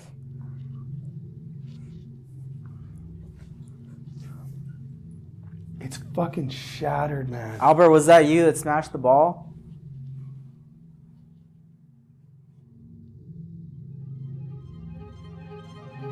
When the ball shattered inside the bathroom, the first thing that came to my mind was back to the screen recording of the SLS, and it's just sad that we didn't capture that screen recording of the entity peeking around the shower curtain, because the motion ball was placed just above the toilet in the exact same spot, and we both believe that the entity that smashed the ball was the one we caught on the SLS peeking outside of the bathroom.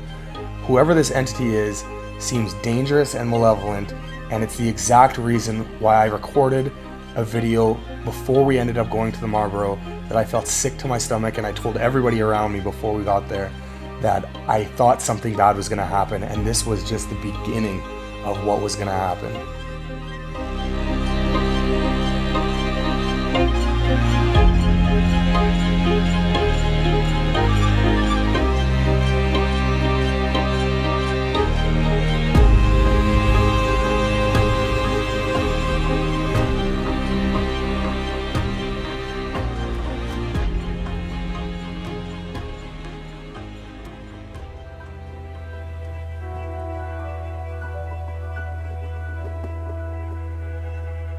Whoever this entity is seems dangerous and malevolent, and it's the exact reason why I recorded a video before we ended up going to the Marlboro that I felt sick to my stomach, and I told everybody around me before we got there that I thought something bad was going to happen, and this was just the beginning of what was going to happen.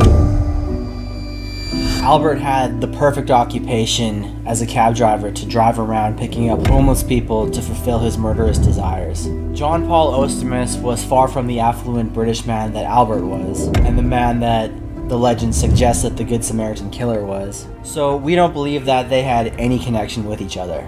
It's fascinating to us that whenever an urban legend becomes reality, to draw parallels, because after all, legends are usually cautionary tales that eventually do come true. John Paul Ostermus was very quickly stopped, but Albert was able to keep killing until his violent tendencies were directed at one of his love interests. And he wouldn't kill again until his parole, when he met the acquaintance of an unfortunate 16-year-old girl who he murdered in the very same room that we investigated, room 503.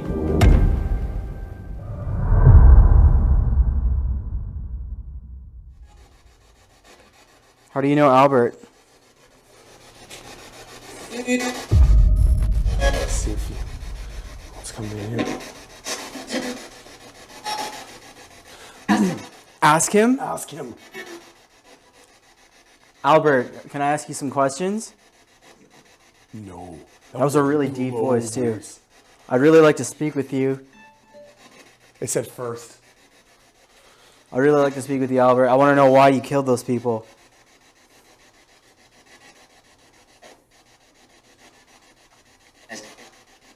That was the same voice. I didn't know what it said. Was killing homeless people a game for you, Albert?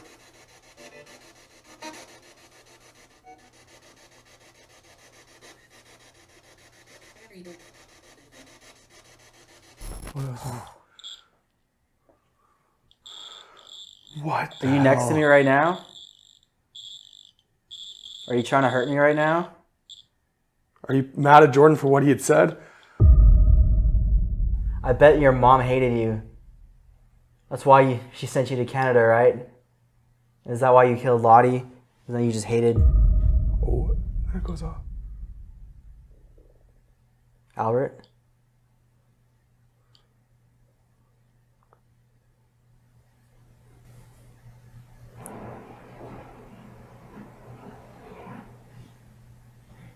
The hell was that? I don't know.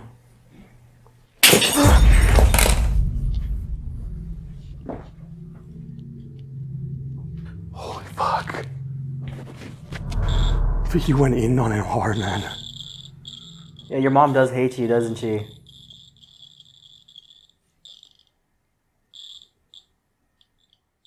But you were a piece of shit before that, weren't you?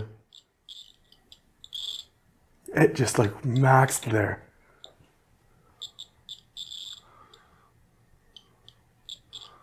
The fuck is going on in here now? Enemy? Yeah, damn right I'm your enemy. Oh man. Fuck. What the fuck is going on, man? It's like he's standing there right in front of you. He's probably trying to hurt me right now. Yeah, try as hard as you can. You can't strangle me or anything. I'm not scared of you, Albert. You can go fuck yourself. I'm still having a hard time breathing. It's every time I go near this bed.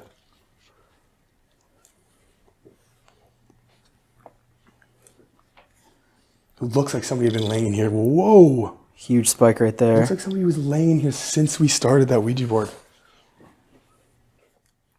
It's interesting because when we were doing the Ouija board, I asked him if he could turn the power off in this section, but then the power went back on. This section comes up. Scared? Yeah, I'm a little scared.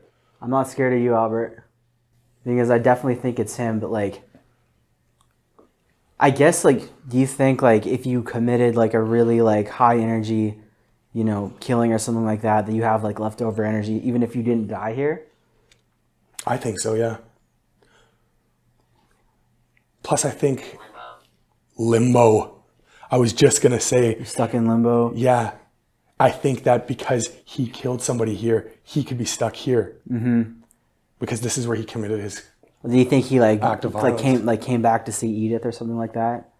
I think. So I definitely feel like it's not Edith, it's Albert right now. It's just too violent, you know. Yeah, and just like quiet now, hey.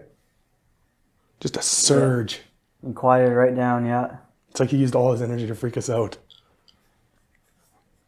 It's like that's what those moments when you get like that big surge of stuff. That's always a rush. Adrenaline. Yeah. Yeah, that's always such a rush. It's like it's like you want to leave in those moments and get like just bail.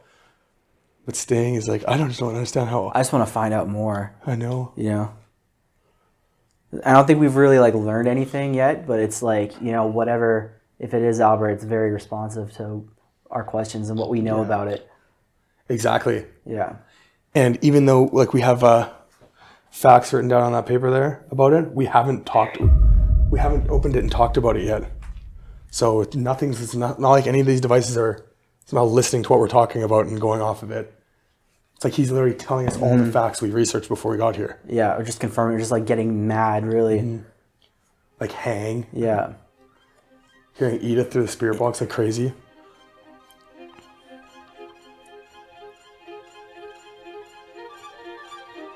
I'm hoping we can talk to Edith a little bit more.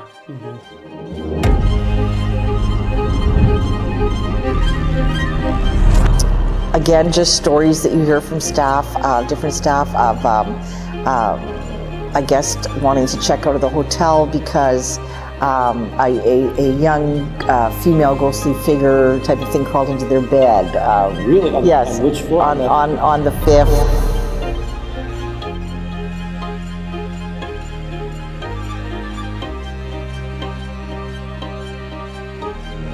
Only 2 months after his parole, Albert met the acquaintance of a young woman named Grace Edith Cook, who was known to everyone by her middle name, Edith. Edith had a rocky relationship with her mother and father, and due to this, she was living in a rooming house in downtown Winnipeg. Edith, who was completely oblivious to Albert's violent past, as she would have only been 2 years old when he murdered Lottie Adams, was originally smitten with Albert because he was an older gentleman who was very well dressed and described him as kinder than her own father. Albert was once again infatuated and promised the world to Edith's naive young mind. Albert told Edith that he wanted to take her away to Vancouver, far away from her parents, to start a brand new life together, which Vancouver was coincidentally, or not coincidentally, where his ex-wife lived. Albert told Edith that he already had a job lined up for her in Vancouver and he already had a place for them to stay, but this was all a lie. In order to feign having money, Albert bought Edith a brand new gold watch and brand new shoes in order to win her affection. Even though everything that Albert told Edith was all a fantasy, he was willing to push it to the very end of the line. He still planned to take Edith to Vancouver on December 5th, 1943, despite still having no money and the conditions of his parole not allowing him to leave the province of Manitoba. Albert was desperate to start a new life with Edith in Vancouver and was willing to do anything to make his fantasy become a reality. He tried to take out a house loan to cover the travel costs and was denied. He told his parole officer that his wife in Vancouver, who he was still legally married to, had fallen ill and was still denied permission to leave the province. It became painfully apparent to Albert that he would not be able to provide the life to Edith that he had promised her. However, there was no way that he could tell her this, or else she would leave him. Still going along with his lie, he and Edith checked into room 503 of the Marlborough Hotel on December 3rd, 1943, which was 2 days before their supposed departure date. Edith was still excited for the trip, which she had at this point no idea was still a lie. She was excited to go. She even modeled her new shoes for Albert in the hotel room, just to show Albert how pretty she felt that she looked. Albert looked at Edith with the same infatuation that he looked at Lottie with 14 years ago. He knew that if he came clean and told Edith the truth, that there was no way that she would ever speak to him again. Albert knew that there was no coming back from his lie, and decided once again that if he couldn't have her, nobody could. Edith was still showing off her new shoes when Albert stood up and took her by surprise, threw her on the bed, and then strangled her to death.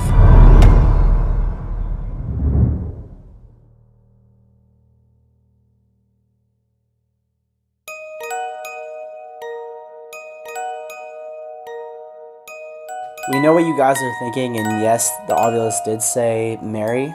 Haven't talked while we were in the room, but we decided to just ignore it and not acknowledge it, which we feel was the right decision, because our focus for the night was on Edith and Albert and Lottie. So that being said, we called in Johnny's sister-in-law Marisa, because Edith usually only shows herself to young females. Because she was a young female when she died, she shows herself to young women staying there who may be in danger as a warning to get away from the men that they're staying with. And we thought this would be a great way to be able to see Edith and be able to talk to her, because Edith is very famously known around Winnipeg. So what kind of questions are you going to ask? Like, what questions do you usually ask? Like, how they died? This just said they're hang. mad. Like, are you here? It said hang. Hang? Yeah. Well, he got hanged. Yeah. Yeah. Oh. Was that on? Yeah, we got that one. We got that? Yeah, it's recording. Crazy. Oh, I'm getting mad shivers. We're going to be okay. Put it in this chair. Kid. Kid. Kid. Kid? Kid. She was a kid. She was. Whoa. Kept? Oh. He kept her here? See, it's like you can unravel the story Yeah. a little bit, you know? Oh, cool. Yeah. Fuck. Thank you. See you guys. Until when? It's so cold. It's freezing in here now. Like now it's like freezing in here. It was hot for a second. So we can also ask this. No, that. Well, like you can just kind of ask questions in general, and if it were to answer, like that will go off. Okay. Kind of thing. Gotcha. We come in respect and in peace. We're just here to kind of hear you out. If you have anything to say to us, we'd love to hear what you have to say.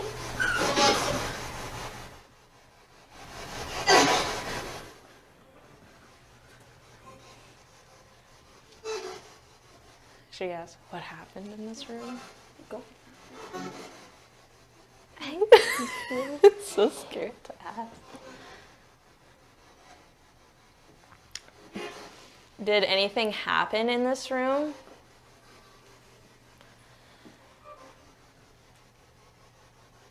What? I didn't catch that. Can you just say that again? We missed it. Did anything happen here?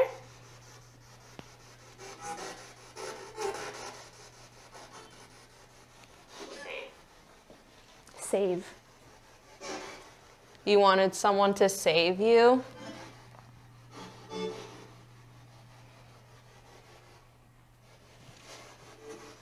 Do you wish that somebody would have saved you?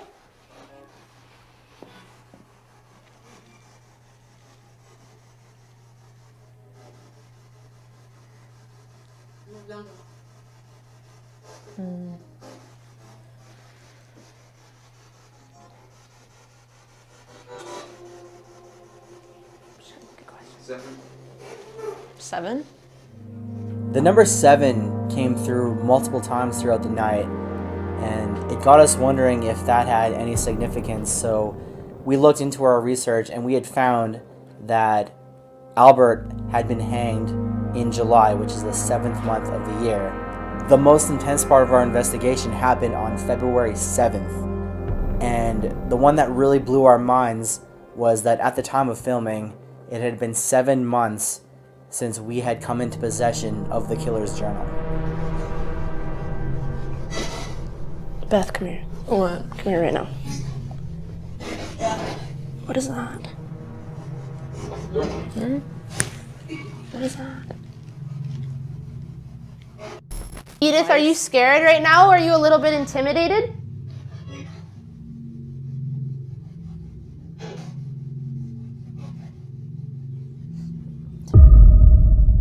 Edith, are you scared right now? Are you a little bit intimidated?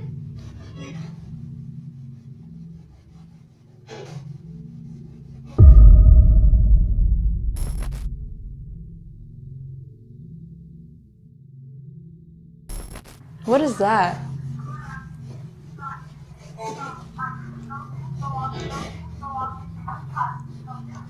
What is going on right now? Is that going off? Is it I need to call Johnny. something repeating itself? No, I think somebody's hacking his thing. Hacking? Yeah.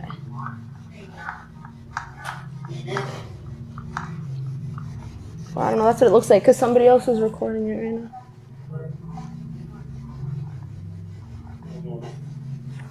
They can like see us in here. I don't know if that's them doing it right now. Oh, maybe. Maybe.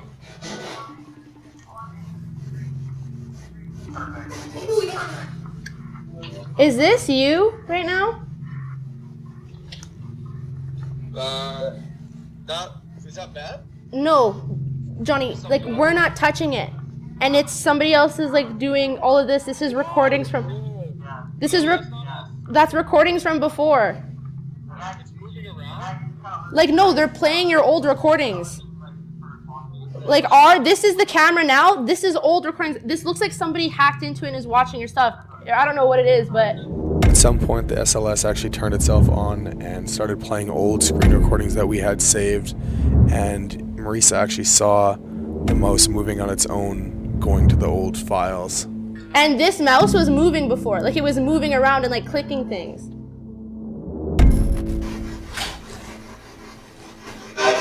Just takes pictures. It's on timer. Oh.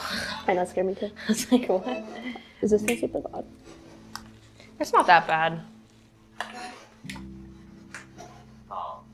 What? Ball. Ball? During the night when Marisa and Beth were in the room alone, Marisa never told me about the word ball coming through because it was insignificant to her.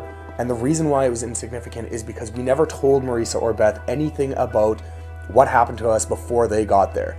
We did this for a couple different reasons. Number one, we didn't want to scare them off, being this is their first paranormal investigation and they were going to be alone in the room by themselves, which they already were unsettled with and uneasy about doing that, just because they didn't know what kind of questions to ask. And I think you can even hear that in the investigation. They were very concerned with how to conduct an investigation and how to ask questions. The second reason was we wanted them to have their own personal experience, and we didn't want to sway their decision based on what happened to us in the room. We wanted them to go in blind and be able to try and contact Edith and see if Edith would show herself to them based on the rumors we had heard. Marisa and Beth both mentioned how when we were in the room, it seemed like the activity was a little bit more consistent and strong, and that became very clear when Marisa did her sensory deprivation.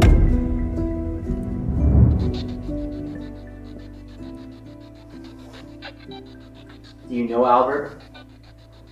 Or Edith? Maybe. What'd you say?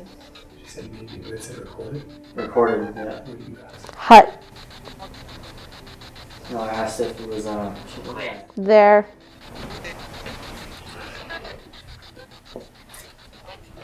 Nancy. Was Nancy your mom, maybe? Nancy. Again, okay. You have a message for her? Edith. Edith again. Okay. All the way.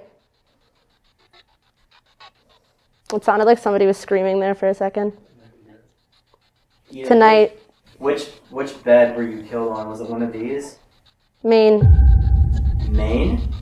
That's what she said last time when we asked that question. Light. Really? Yeah, she said Maine, so we're like thinking it was one bed. Okay. Uh-huh. Edith. Edith. That.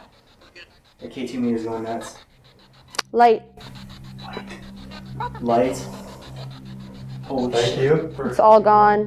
When asked what bed Edith was murdered in, Marisa quickly responded with Maine. And being that there's two beds, we wouldn't be able to know which was the main bed. The only indication that gave us a little bit of clarity would be that she followed it by saying light, and the K2 meter would only light up in the left bed, the one that I felt sick to my stomach every single time I walked around it, and the K2 meter would light up in that bed for the entire 3-night stay that we were there. Coincidentally, this is the exact same side of the room where the power went out, and being that the two lights above the bed didn't have power to begin with when we went into this room, along with all the electrical and technological issues that we had inside the room, especially on that side of the room, we assumed that this would be the main bed that she was talking about being strangled in. And it was a strong indication that Edith was in the room with us. It's all gone.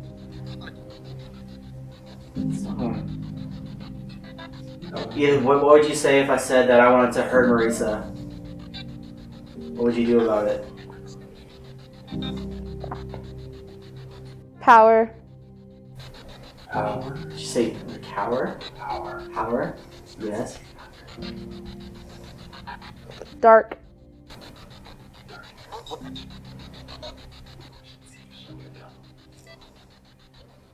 How did Albert kill you? Weapon. Head. Head? Loud. He was in the war. He killed you with the pillow? Was he on top of you and he was too heavy? Heavy. Mom. Is Nancy your mom? Mom. Natural.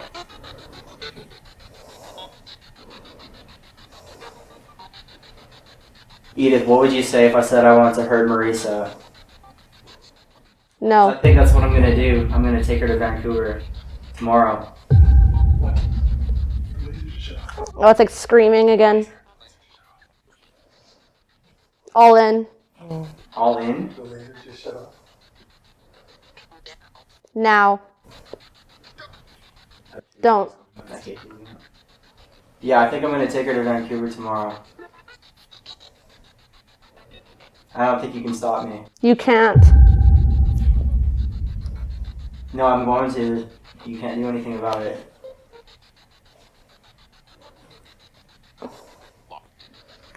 Boxed in. Boxing, are you gonna try to keep me in here?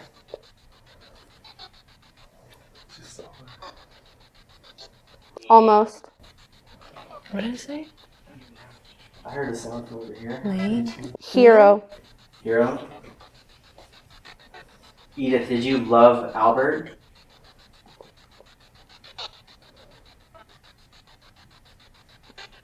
No. Beaver. You said you were gonna go with him. Why were you gonna go with him? Force. Can you show yourself on the screen? Observe. Stop. I was about to say, I'm coming for her now. What are you gonna do about it?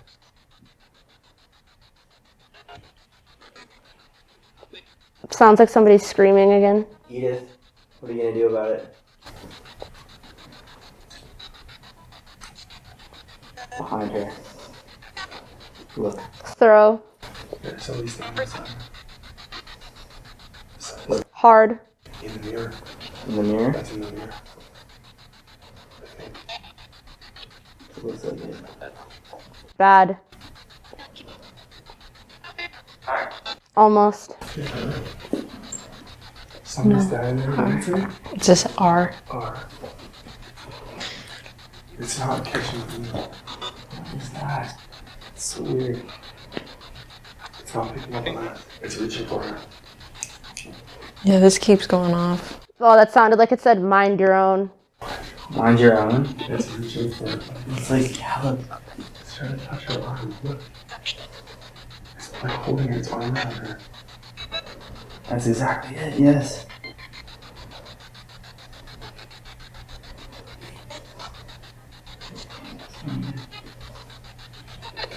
And you can see that. You can see us in the mirror. Mm-hmm. It's not picking us It's, yeah.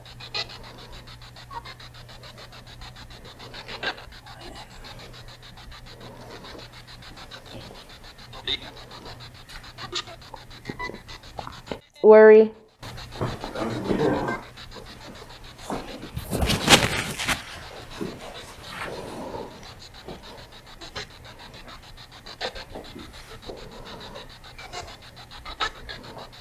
It's still around her. Gone. It's still holding its arm around her. Yeah. That is crazy. Look at that. It's like holding. See his legs? Stop. His arms around her in the head. Yeah. Is it recording? Stop. Oh my god, it just stopped. It's holding. Yeah, it's gone. Stop. Stop. Yeah. Hold on. You have anything you want to say to Marisa, not me? We'll focus on her now. And it's right around her. It's focusing Kind. on something right on her shoulder. Safe. It's just constantly Mind trying to focus. safe. Be safe.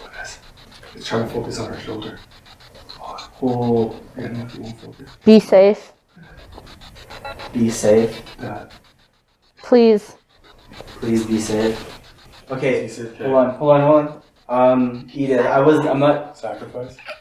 Edith, I wasn't being serious about taking her to Vancouver. I'm not gonna do any of that. I just wanted to know what you would think, what you'd say. Thank you for communicating with us, and thank you for being protective over Marisa. Stupid. That means you're being a good girl. During Marisa's sensory deprivation, first of all, it was great. We got a lot of definitive answers, I feel. But looking through the SLS, it looked like, in my opinion, somebody, which I presume to be Edith, had her arm around Marisa the entire time, like she wanted to protect her. You know, maybe she wasn't strong enough to manifest like she's done in other cases, but I truly believe that Edith was trying to protect Marisa in the situation, as well as helping Marisa communicate her own thoughts to us. what have been your beliefs about the paranormal so far in your life? Honestly, I always thought there was like kind of something out there, you know, being raised Christian, you kind of have like different beliefs, whatever, but then when you reach a certain age, you kind of start to think as your own, but definitely had an idea that it was out there, but until I was there myself and like hearing all the things and everything that was happening, that was the first time that it was like secured, and I was like, yeah, there's something for sure out there. Seeing like that figure, like right, like that long thing, looking at it, it just freaks me out every single time I look at it. But honestly, when I forget what that was called, but when I had the headphones and I was listening to that one, like the way that in between, like when there was like a woman screaming, like I don't even know how you can catch that on a radio. Like I feel like it was just a frequency that I guess sounded like a scream, but like that was really scary because like it was really loud too, and it was like just like a woman just absolutely like screaming, and I think that's probably one of the things that like didn't really sit right with me the most. And you couldn't hear us, right? So no. Do you think that's a good test to kind of prove that? Yeah, for sure, because like when I had those headphones on, like I couldn't hear a damn thing. Like it was literally just the radio frequencies, whatever, going through, and it was just like, and it was clear like words. And even when me and Beth were in the room before, and it was kind of like we heard words, but it was never as clear and like as on point as it was when it was just me. Maybe it's because like I'm sitting there and like just listening to it, but yeah, like it was very like clear words, like stop, mom, like leave, like yeah, so it's very clear. Do you believe that at any point you were actually speaking with Edith? Yes. I think when I don't know how Beth would feel on this one, but for me, it was when we were asking her where she passed away, because we noticed that those, I forget what they're called, but they were going to red a lot, and we were like, are you here? Is this where you passed? And then we asked her like how many beds, or which bed, because there was 2 beds in the room at the time, and it kept on saying main. And so that's where we thought that she was possibly telling us that it was like a main bed at the time, because then we asked again, it was like, was there 1 bed? And then the phone said again like main, so we were like, and then it said it again when you were in your sensory deprivation. yeah, so it was like maybe like that's probably like the one time where I feel like, because it was like multiple times that she like, or something answered, so I was like, that would be one point that I would think for sure. Were there any words that you heard that you knew were relevant to either what we had told you or just even in your own personal life? Was there any words that either the Oculus said, the spirit box, or even in your sensory deprivation that kind of stood out? Yes. I know right away when you guys were still there, it said hang. And then it said pillow, and like we knew that she was strangled in a bed, so that was like a lot. Here, there was a lot of, one really good one, because we had asked a question on like how she died and stuff like that, and it said pillow. Pillow. And then I asked, I was like, did you get, because we were like, I know they found you with like the sheets, so I was like, anything else? And it was just pillow, as she just said, whatever. Yeah. Just with all of the things that happened when I was there personally, it was just like, there's no way that happened. Even the banging on the door, that was super sketchy, didn't like that, and just everything, the way it added up, made me believe that there's definitely a paranormal life out there, that even like me, the whole concept of like heaven or hell, I'm like, I feel like that's a little bit more secure too now. Like there's a lot of things that I'm like, that all adds up. It's just like, you need to be there for yourself, you need to do it, you need to experience it. Anybody who is questioning it, I think should go and do something like I did, yeah. So we decided that we weren't going to stay at this hotel, not because we were scared of the ghosts or anything like that, but just because it is a very dangerous hotel, which was outlined to us very clearly by Danielle. The details of the stories that she told us made us feel really uncomfortable, and we had our own uncomfortable experiences, even just checking into the hotel and just walking in, which there was a lot of shady characters walking around. So we decided to stay somewhere else. And when Marisa was at the hotel, she decided that she was going to walk around the hotel. We advised against it, but she wanted to do it. She went up to the 7th floor, like once again the number 7 comes through, and she noticed that a door was just kicked in all the way.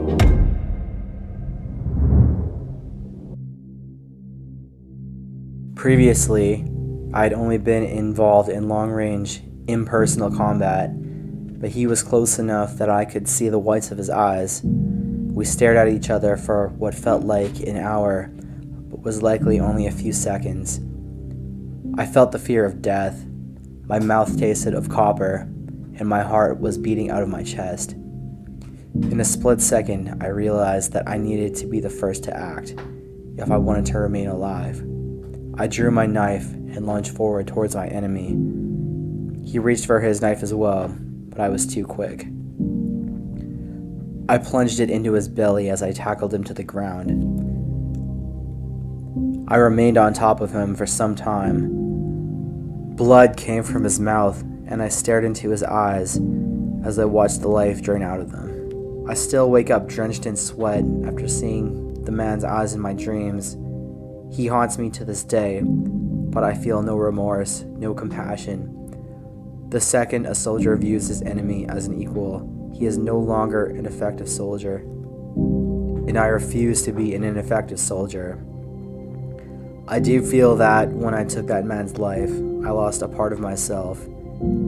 I can no longer function as a civilian, and the only guilt I feel is that I wasn't able to kill more.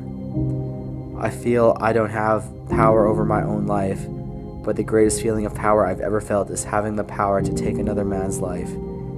It's like having the power to slow down time to the point that you can pick a bullet from the air. Okay, we are going to grab the journal right now.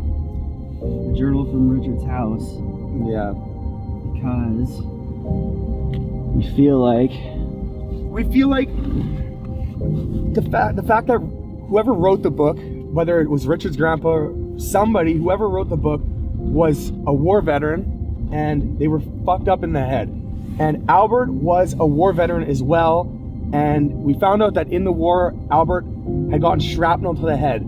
So we feel like both of them being deranged, fucked up people from World War I, from the same war. They were in the same war. So maybe they know each other and they can like talk to each other, or maybe it can ramp up the activity by having two fucked up people. I mean, when are you ever gonna get the chance to have two war killers in the same room again that we know of? Yeah, no, we've never really experienced something like this before, but I'm really excited to see what kind of results that this might be able to bring. Yeah, I mean, it can't be, a bad thing to do. It's worth it. Might be a bad thing to do, but it might be. But it might be bad for us, but it might be. I mean, it's just going to be fascinating to see. Yeah. What happens. Sound like that one was gonna go off.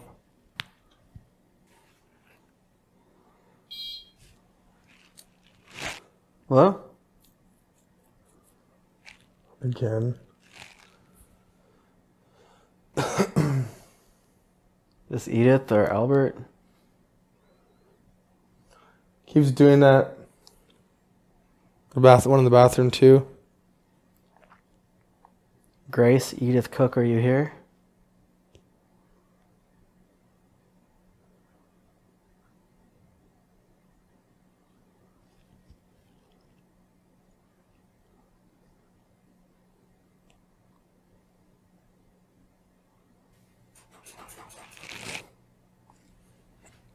I saw it move. The door handle? The door handle. Oh shit. Oh, yeah.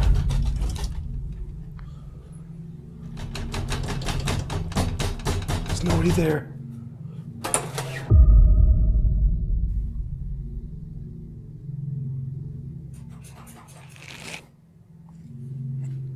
I saw it move. The door handle? The door handle. Oh shit. Oh, yeah.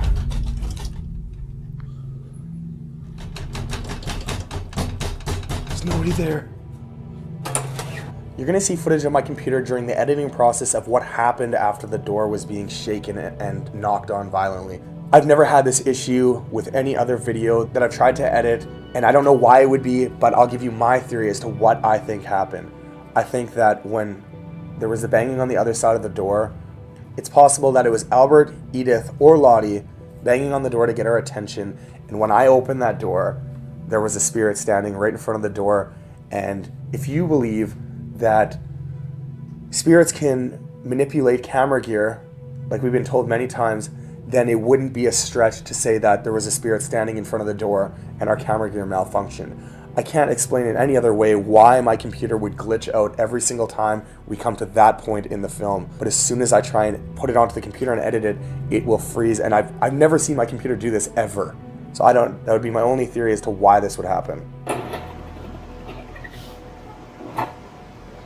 And then it just ends.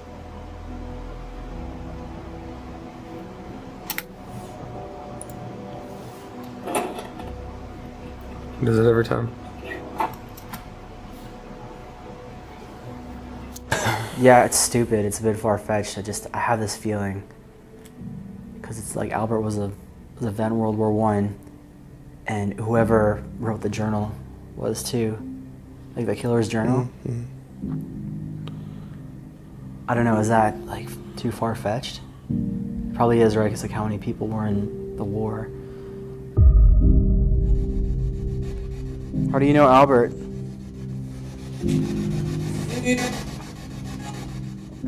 Well, that's weird. Well, anyways, well, thank you for talking to us. Thank you for your time. Okay. All right. All right. See ya.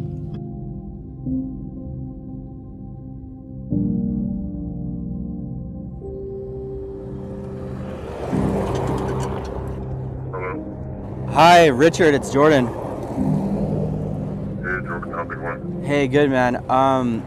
Listen, I just kind of talked to your neighbor now on our way out.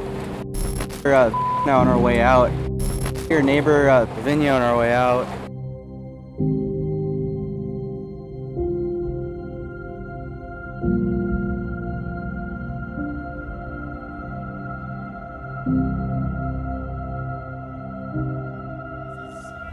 Too fucking weird. I can't do this. Hang on, I can't do this.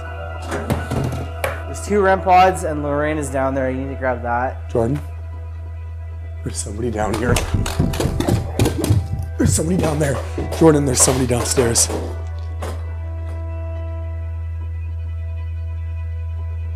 Go, just grab the cameras and go. What do you, there's somebody, like who?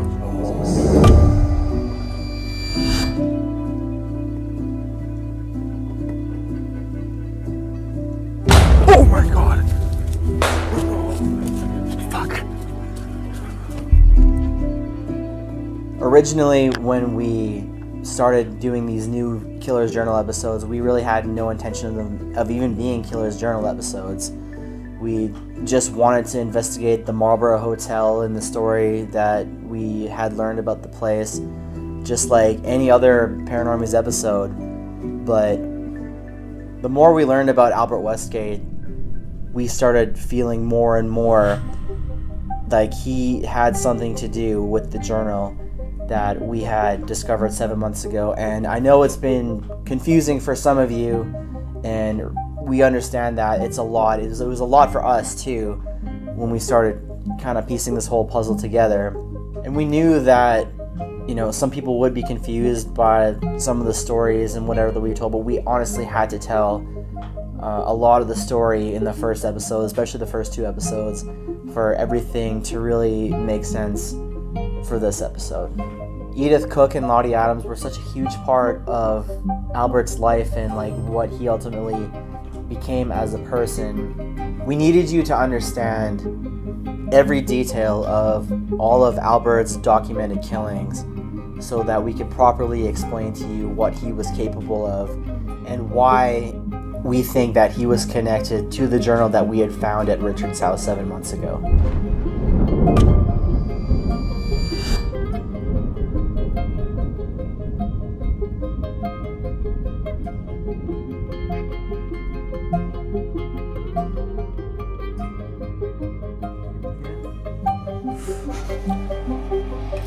Albert, can you go and touch the journal?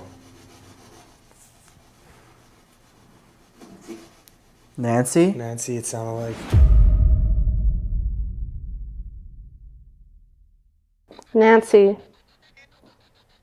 Was Nancy your mom, maybe? Nancy. Again, okay. Nancy? Nancy, it sounded like. Again. Wait, you heard that? It was the chair.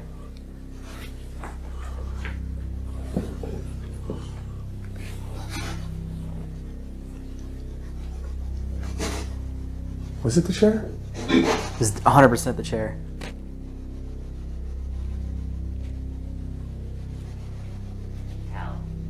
What did it say? Hell? Oh my god. Albert. Holy fuck. Albert, you piece of shit. Holy shit, this one stopped recording. That thing was going nuts. I don't even know what's going on. Knife! Didn't he stab Lottie? He stabbed. I think he stabbed her, yeah. It just said knife. And then he hit her with a hatchet. He stabbed her with a hatchet. That's what it was. At the end.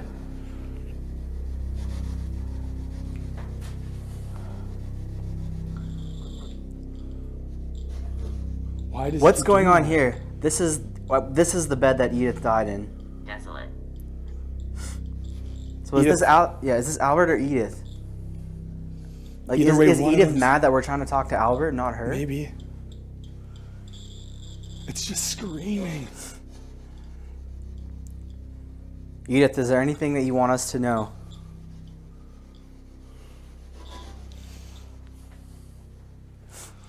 Edith, have you ever seen this journal before?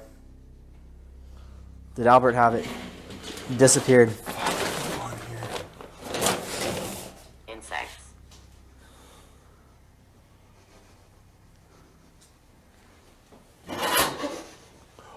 Oh, that's it. There's Edith. Put the bed on the journal on the bed with her. Do you know what this is? Have you seen it before? She? Yeah, it sounds like she.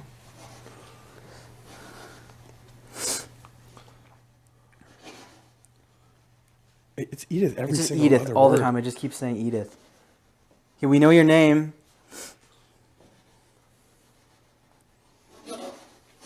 Love? Yeah, it sounded like love. And it sounded like a guy too. Albert, I know you think you loved Edith, but you obviously didn't. You thought you did.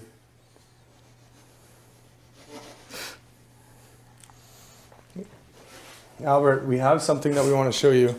Oh, Whoa. that was me. That's you? Yeah. We made Oh, something. on the journal. On the journal, it's spiking right now. Move out of the way. It's the camera's right here. Albert, we made something for you. That was the REM pod in the bathroom.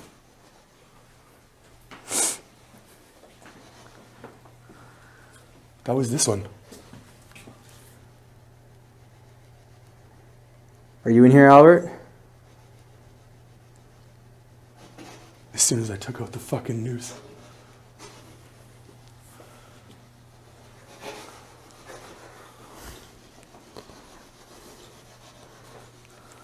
Here, I gotta hold this for a second. I'm gonna hold this. I'm gonna fear me again. I don't fear you, Albert.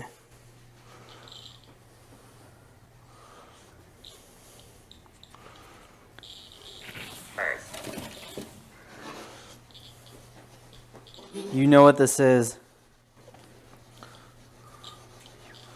Oh, I got a stomach ache every time I come to this next to this bed.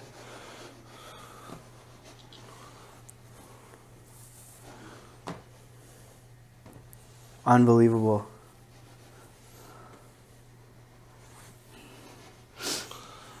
Do you know what this is? We made this for you. Here? Or fear?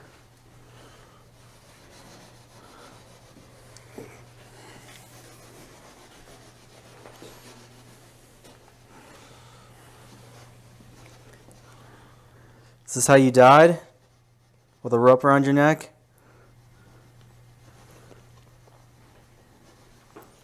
Gone. Oh. You got what you deserved, didn't you? Look at them. They're both gone.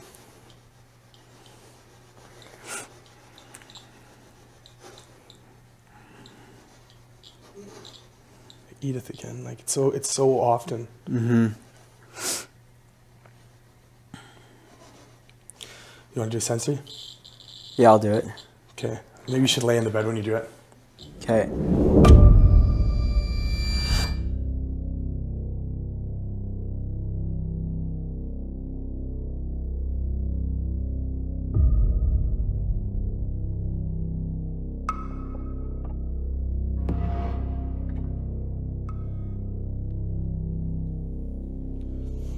the spirit box. You have it right here. Oh. You. It sounded angry. Okay, Albert. It's time we figure this out. Here. Here? Okay. Thank you for letting me know you're here. Why did you kill Lottie? And why did you kill Edith? What were you trying to do when you wanted to run away with both of them? Why was that?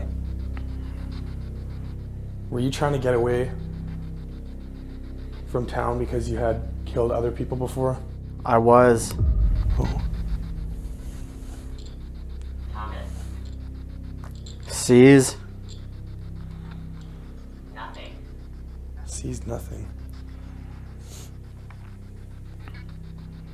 Talk to me, Albert. Jordan, really clear. If you want, you can pull on this rope. Others?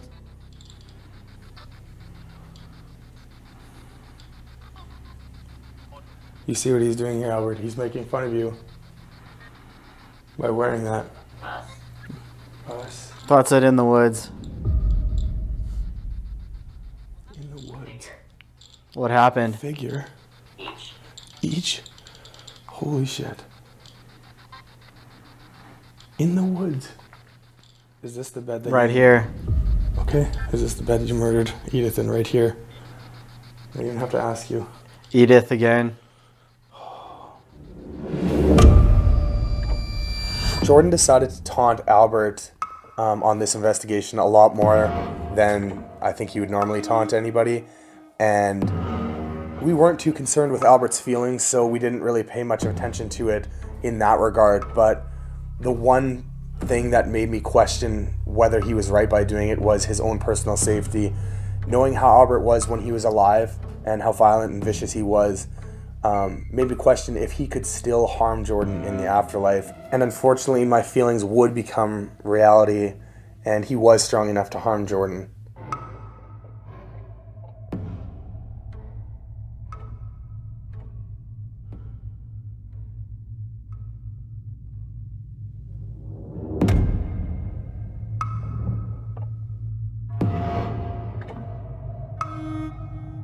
Started to like sweat. Remember him? Is that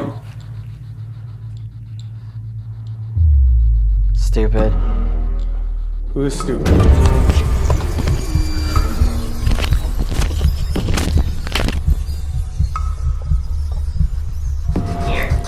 Here? Oh my god. Yeah, what was that? I just felt it. It like tightened around my neck for a second.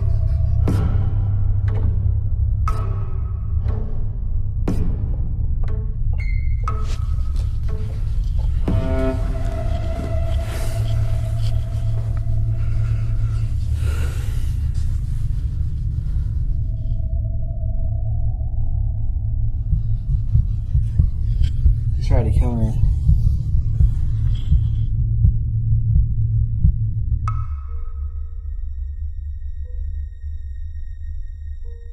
Due to the possible suicide trigger, we decided to blur out a lot of the scenes that happened during Jordan's sensory deprivation. We do get some messages, and I do know some people personally who have lost a family member or a friend to suicide. So we wanted to respectfully blur out a couple of the scenes and actually cut out some of the audio that happened during this session, because Jordan was actually yelling for help as soon as the noose got pulled around his neck. And we wanted to make it clear that we were not trying to make fun of suicide by hanging by any means. We were trying to conduct an experiment with somebody who was a convicted murderer who we believe we were speaking with at that time. One thing that I did learn about Jordan before we decided that we were going to go through with the scene of putting a noose around Jordan's neck to taunt Albert was that Jordan has an extreme fear of, it seems like, anything being wrapped around his neck. I didn't think it was going to be a big deal in the moment. I thought about the idea, if he wanted to continue taunting Albert, to put a noose around his neck so that we could try and get a rise out of Albert. And when I told Jordan to put the noose around his neck, He hesitated, and I could tell that he was breathing heavy, and you can actually see it in the clip where before the scene started, he's almost staring at the ceiling and like just a little fidgety with his hands. And it took a lot of conversation back and forth to get Jordan to even do the scene and even get him into a relaxed state to put the blindfold over his eyes and, you know, deprive his senses, considering he has a noose around his neck. But I feel like it was partially my fault because Jordan couldn't hear me and I had asked Albert to pull on the noose. If you want, you can pull on this rope. And when I told Jordan that after the session, it almost seemed like he was upset with me because that was one thing that he didn't want to happen, because he did have a fear of the noose tightening around his neck. And even if it wasn't gonna kill him, it seemed like he just was afraid of the possibility of that happening. You can see the welt off of it. You can see like your skin is, yeah, I can feel it. Like your skin is raised there. Oh yeah. You feel that? Yeah, I feel that now. One more thing that's worth noting is that the ovulus actually said here as soon as the sensory deprivation started, and as soon as Albert yanked on the noose, the ovulus said here again. So that's a pretty solid piece of evidence that it was Albert, considering I even acknowledged Albert in the first time that the ovulus said here.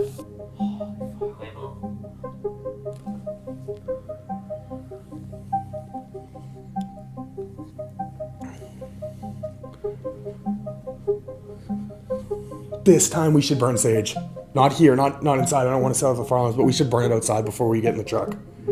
Or in the truck even. Not in the truck. We'll smoke ourselves out. Let's do it around ourselves. Okay, let's get packed then.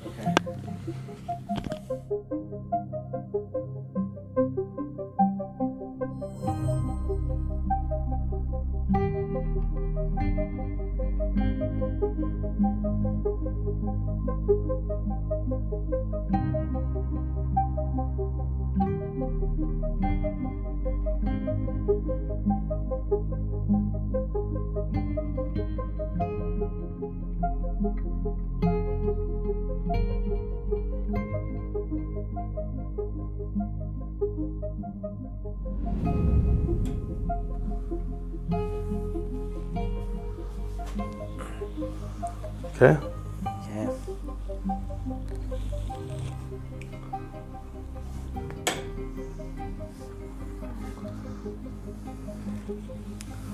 That one's going off a bit.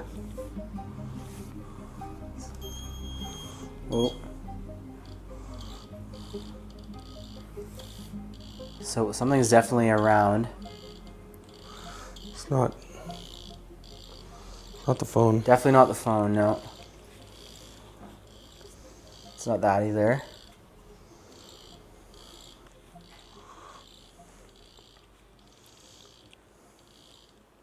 Albert, are you here with us?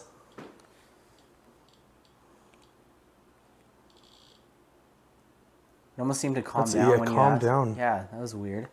I don't believe that. I don't believe he's not here. Albert, are you... We think that you are somehow, some way attached to this journal. Is that true?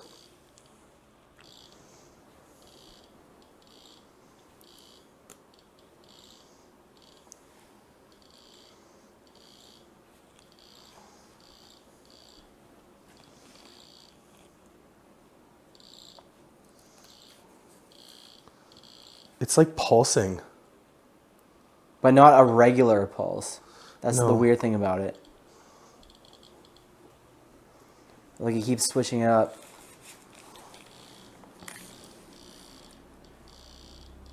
Like it's redlining on this journal. Look at this. Albert, why are you...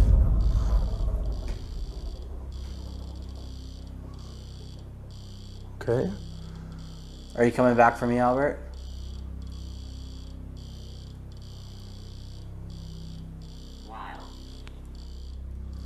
This time I don't have a rope around my neck. Like you did. It's still going. Real? So are you real, is what you're saying. Like you're real in this Move the journal moment. around with that K2. See if it... Oh, it's like... What?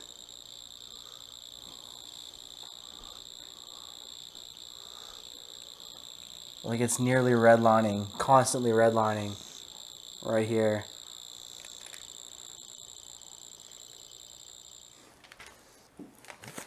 That motion ball seems weird. I mean, it fell, yeah, but it's like, is it Albert is what I'm... I don't know, I truly believe, but I'm also trying to, like, you know, play devil's advocate as well. Mm-hmm. Could there be something else? More. Could it be Mary, you know? Could it be something else? Well, if it just keeps going off, then let's run a test then. What was that? I don't know, I just tried turning it on again. Yeah, it's still... Yeah, let's run a test then. Or right. a Ouija, either a Ouija board. What the fuck was that? What was that? Albert? Check over here, check over here. Yeah, let's run a test then. Or right. a Ouija, either a Ouija board. What the fuck was that? What was that? Albert? Check over here, check over here. Man, look at all the papers around. I know there's one on the... Like, how did that even... Albert, it's clearly you now. But why did you want to take the journal away? Look at that. It's destroyed. It's destroyed.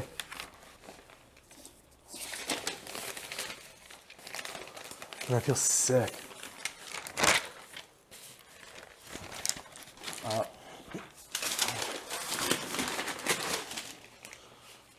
My throat feels tight.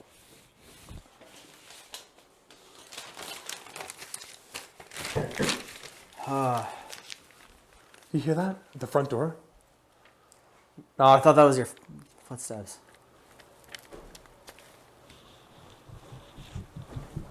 What the fuck, man?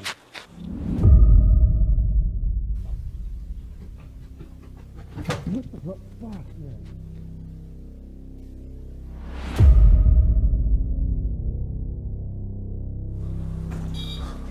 Holy shit.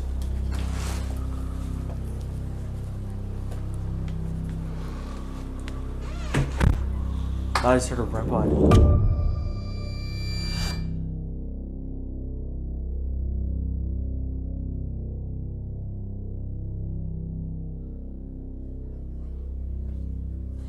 I don't even know how comfortable I feel about doing this. I honestly haven't really felt comfortable the entire time we've been there. Holy shit, you scared me. That was me. That was me. Oh, man, my hands are shaking. My legs are shaking. You think you think Albert's in the basement? Like, does he want us to? Shh. Do you hear that? No, what was it? It's like buzzing sound from downstairs. I didn't hear it. I can't even see anything. Albert. Why did you want us to be in the dark? I'm fucking gonna fall down the stairs. My hands are shaking.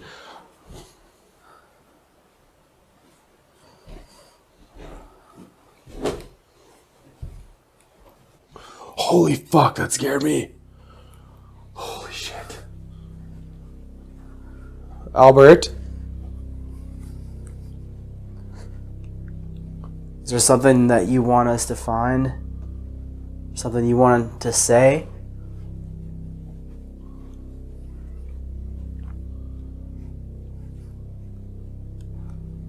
It's so quiet.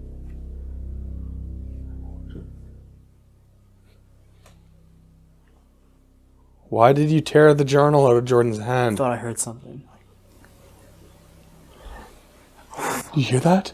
I freaked myself out. I hit that wall. I heard like a footstep upstairs. Albert, what do you want us to know?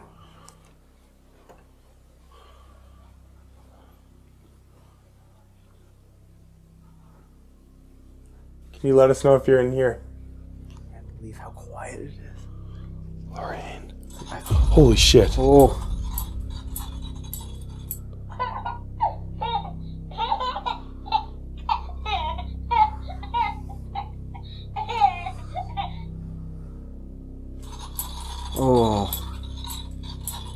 Why is it doing Are you in here, Albert? That just made me think, like, bed. Albert! Holy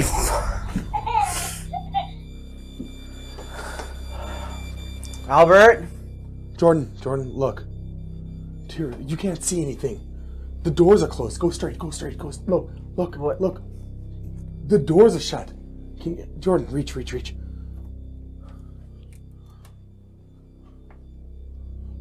This was closed? This was open. This was open? All I these thought this doors was were closed. open. This was open when we came downstairs?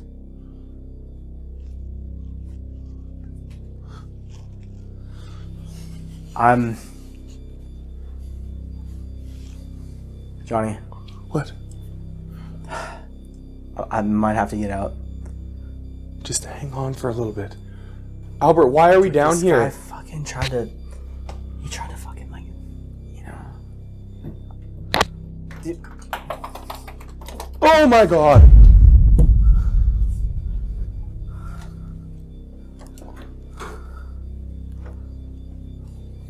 Yeah, I'm done. I'm done.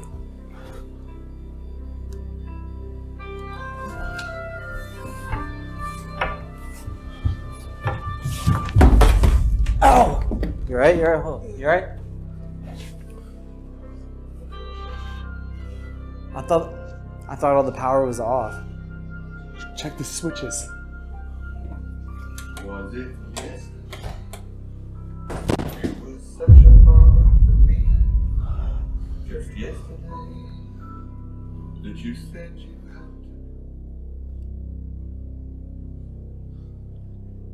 to. What the fuck just happened? Why did the TV just turn on? I don't know. That is fucked.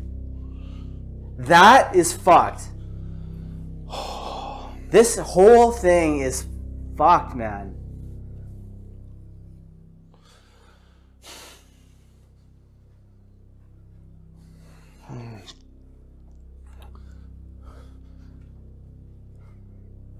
I don't know what to do. I want to let's fucking leave is what we should do. This has gone on for like how long now? I know. Like almost 8 months.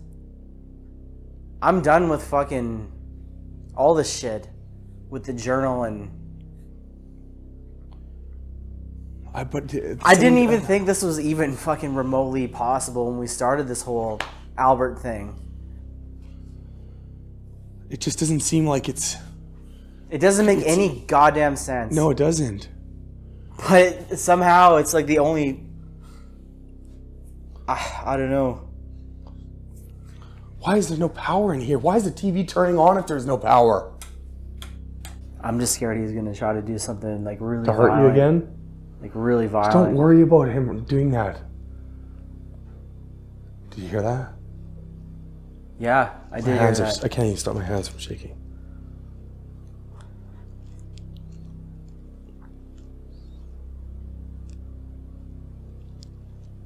I don't even want to... What was that song that was playing? The REM pod's the going other nuts. REM pod's going on. I can't see anything. Oh, fuck.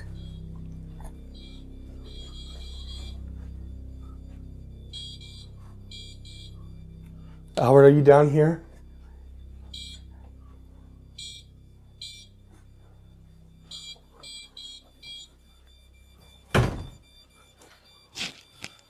What was that? This door's...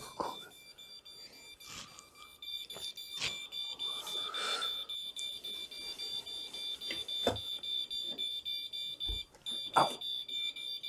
Fuck.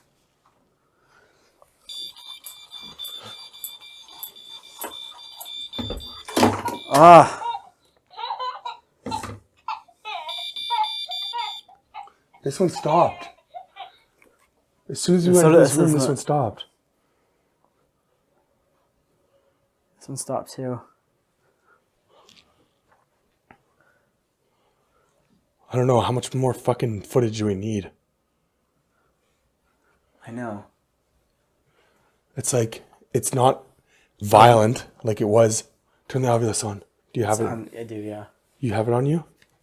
Let's sit in the dark. Let's go in this bathroom. I just heard. What? I just heard something from upstairs. I've been hearing everything all around me. Scanning. Let's go in the bathroom. What is that? That's not music. It's the music again.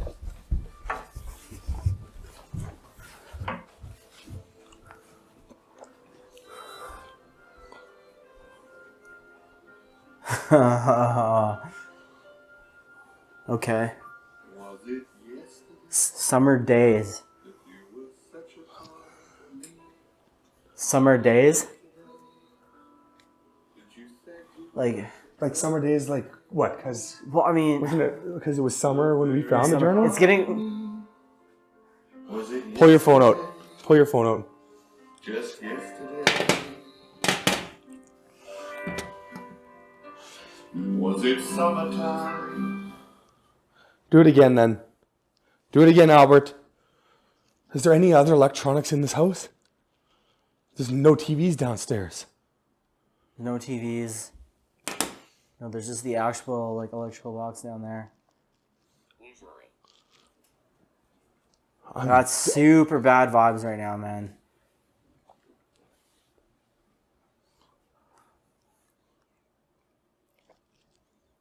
What is that?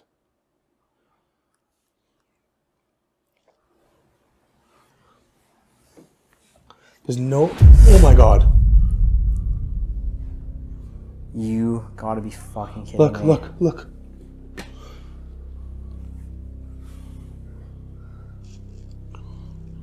Would be drunk forever, letting life's sweet tender passions roll along.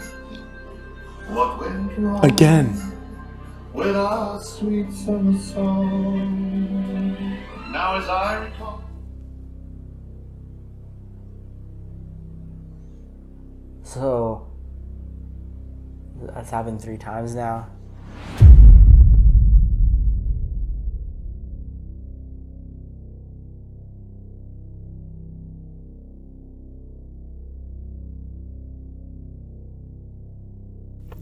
I don't know what we should do because I want to leave. But you don't want to leave. But we have to grab our shit as well. But I'm also curious.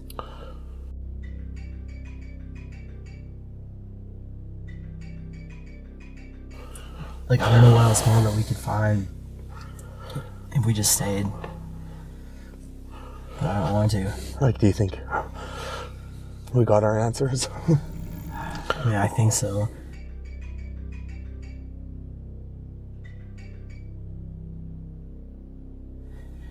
It's Albert. It's Albert, for sure. I think so. And there shouldn't be anything here, theoretically. She cleansed the place beforehand. I know. So it has to be the journal. It has to be. So if the journal was going crazy at Richard's house, and it was going crazy at the Marlboro, it didn't go as crazy at the Marlboro, but that's because Edith might have been around too. Yeah. You know what I mean? Here, so it worked.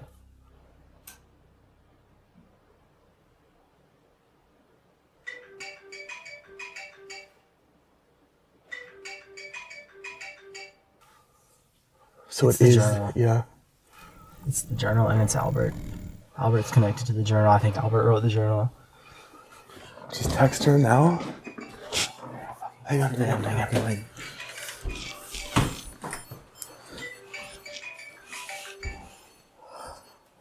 Richard's calling me. Richard? He just did. He just called me. Fuck.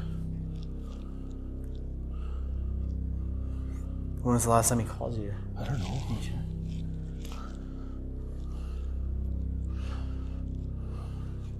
5 times? So, since we've been outside, he's called 5 times.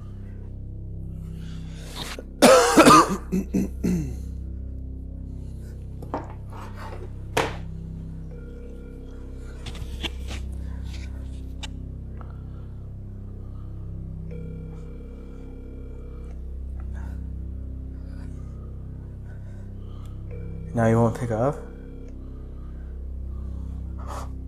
Did he pick up? I think he picked up. I thought I was going to go to voicemail. No, he picked up. Call him back. Hang on, let's see if he calls back. This is the water. Why is the water going off?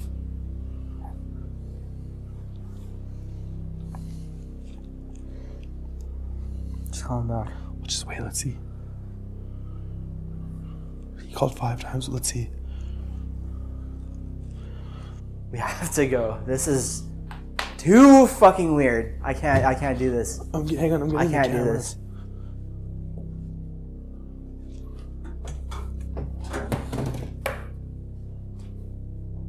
There's 2 REM pods and Lorraine is down there. You need to grab that.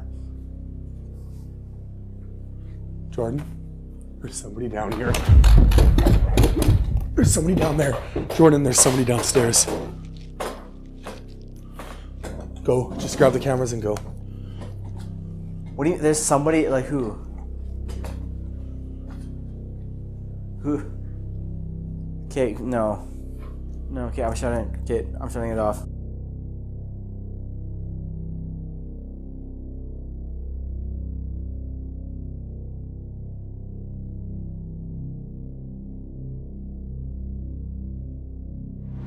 About 8 months ago, we came to the possession of a journal that was filled with stories about a war veteran that had the desire to kill people. And he talked about killing people at close range in the journal in a couple diary entries. And I didn't, at that time, I did not know that this journal was going to play such a big role into our investigation and our channel. But at the end of the day, we decided to go and investigate Richard's home because it was going to be another episode for us, and the stories and the video footage that he had seemed very real, and it seemed like at the time Richard needed our help. We know that throughout the Killer's Journal Part 1 and 2 episodes, a lot of people had a lot of insight saying that Richard is the one that set us up and his grandpa is the one who wrote the journal, and it started making us think that maybe there is something to that. You know, we talked with Richard, and during the interview that Richard had with Jordan, Jordan asked if it was possible that his grandpa could have wrote the journal, and he said no. To his knowledge, from what he knows of his grandpa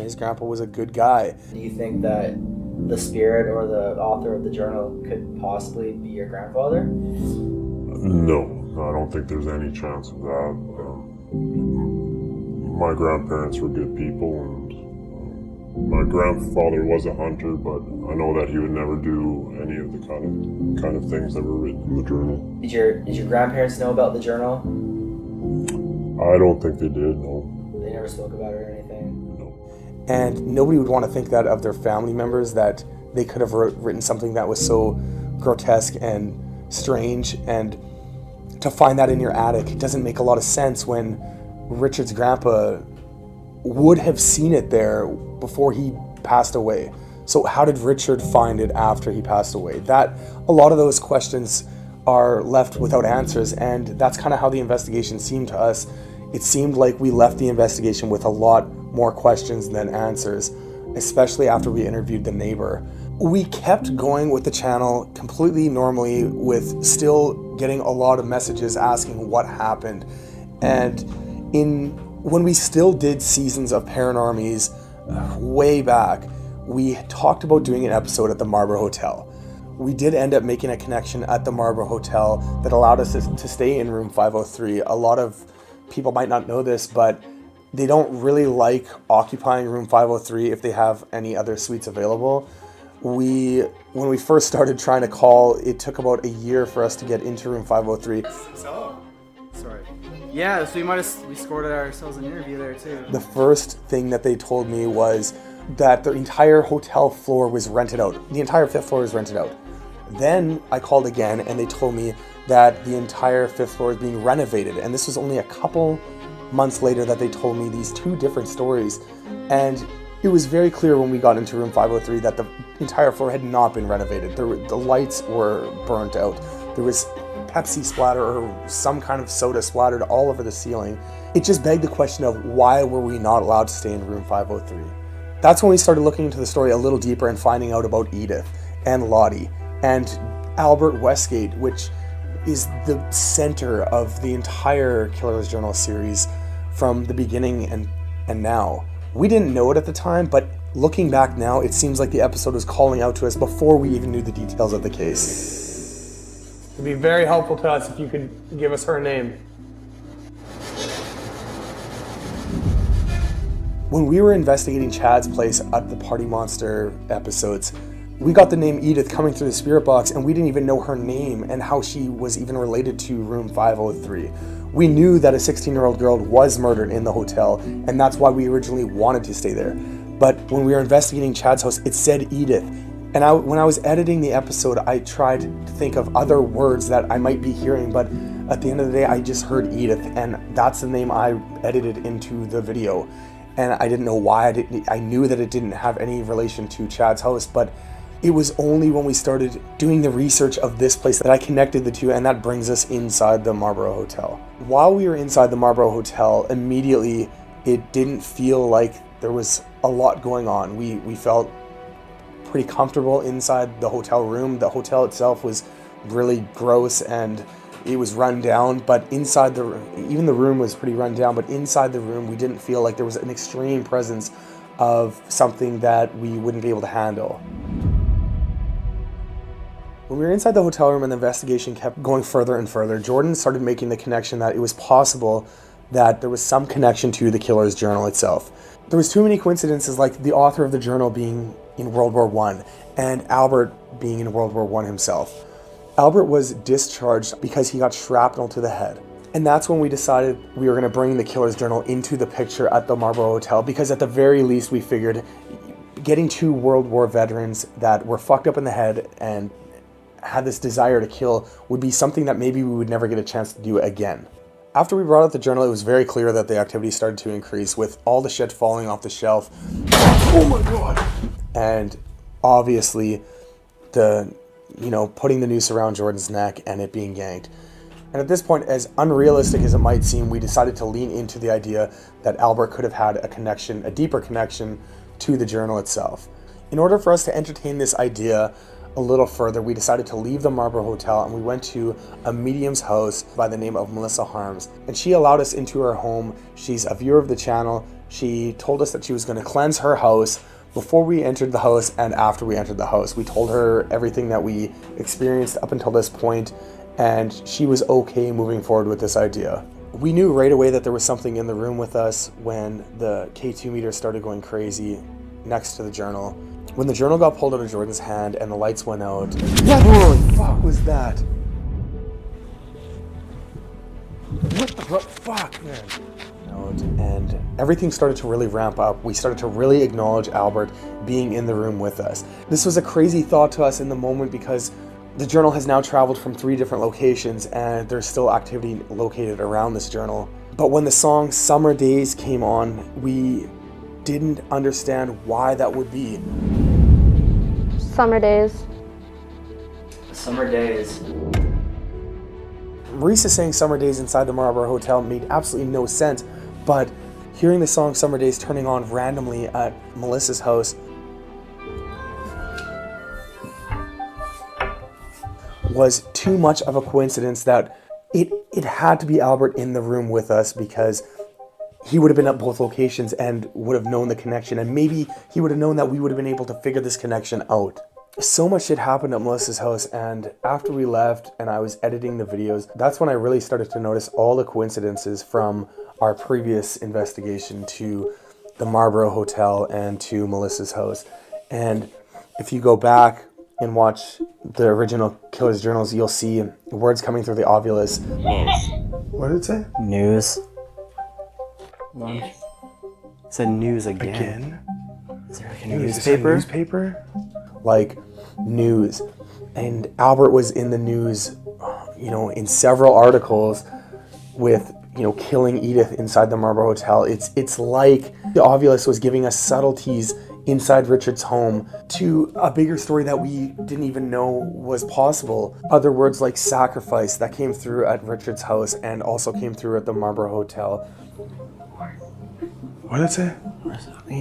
Horse? Did it say horse? No, it said wars. Wars. Wars? Yeah. Like war? Yeah. Really? We know you were in a war. Sacrifice. That's what he did. Oh my god. So do it around ourselves. Okay, let's get packed then.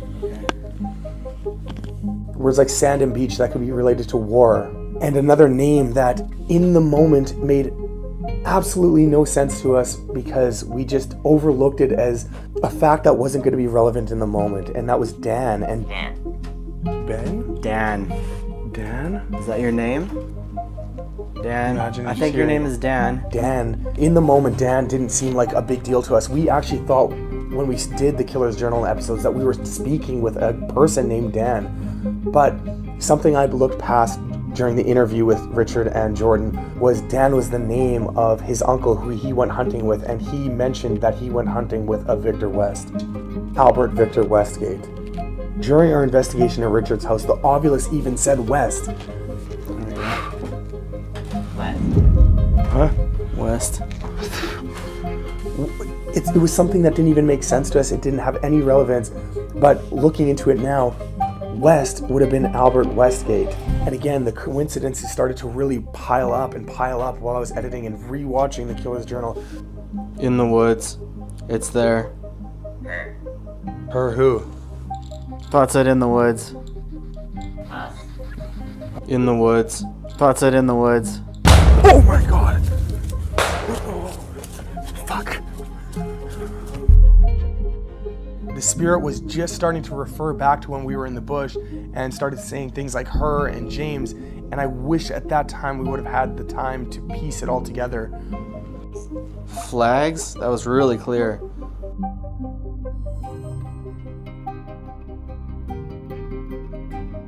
Flags? That was really clear.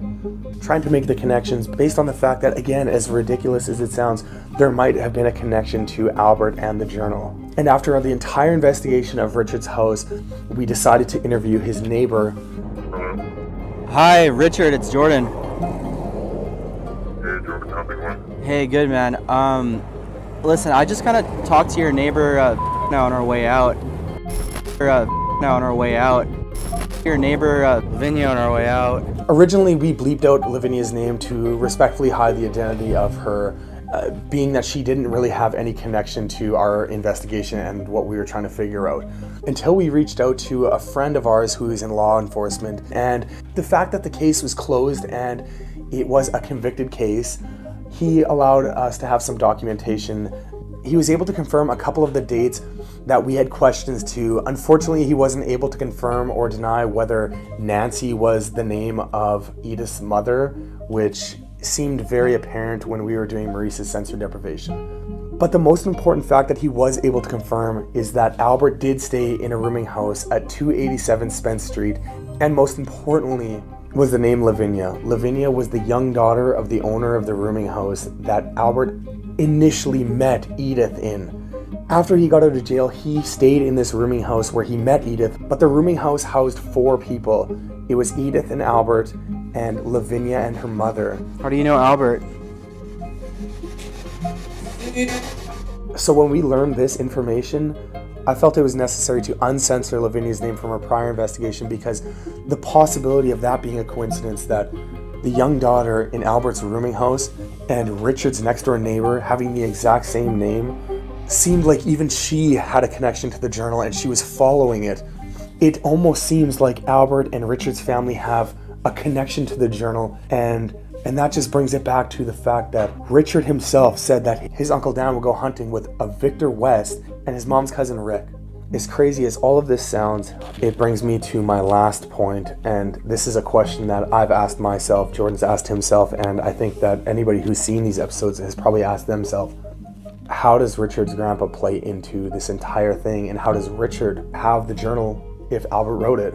And my takeaway from it is that I believe that Albert started writing the journal after he got out of prison. I believe that Albert suffered some sort of PTSD or trauma when he got the shrapnel to the head in the war, and after he got out of prison, he fantasized still about killing and what he felt when he killed that man at close range and the desire to scratch that itch of murdering another human. I think it's possible that when he met Richard's grandpa and they would go hunting together, I think at that point they were acquaintances, and Albert chose the location that we were shot at in the woods as his location for his next victim. I think that when Albert did get out of prison, he still had this strong desire to murder another human, and the only way that he might be able to get away with it with all the attention on him would be to do it while he was hunting and in a remote location. And that's where I think the location and the coordinates come up in the journal, that was going to be the location of his next victim. And I believe that he found this location because of Dan and Rick and Richard's grandfather. And I believe that when he first met Richard's grandfather, he probably saw him as a potential victim, but over the course of him falling in love with Edith and maybe having a bit of a change of heart because he wanted to run away with Edith, I think that he decided not to follow through with the murder of Richard's grandfather. And I think, and this might be as far-fetched as it sounds, I believe that he gave Richard's grandfather the journal as a token of him admitting to what he might have potentially followed through with until he befriended Richard's grandfather. It's the only way that I think that Richard could have come into possession of the journal. I think that he gave the journal to Richard's grandfather, and Richard's grandfather held on to it to protect Albert, and I think he sheltered Richard from ever knowing the truth about Albert and the journal itself, because Albert was a close friend of the family, and I don't think that he wanted Richard to look at Albert differently for the crimes that he committed when he was younger. And even if he still harbored some of these same feelings, I think that Richard's grandfather tucked the journal away, considering the fact that he technically saved Richard's grandfather's life by not following through with his crime. With everything that's happened, this is our takeaway from finding the journal 7 months ago until now. And if it sounds far-fetched, then just imagine what we're thinking, because this is the only conclusion that we could come up with as to why this journal is a conduit for a spirit that seems to be a conduit linked to Albert based on everything that we captured.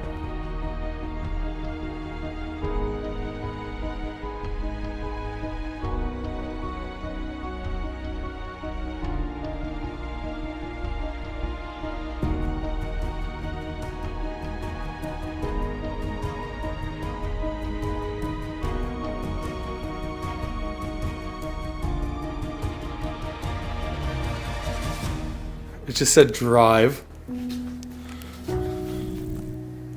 Sign on. What do you make of that? I don't know. This is another fucking weird thing.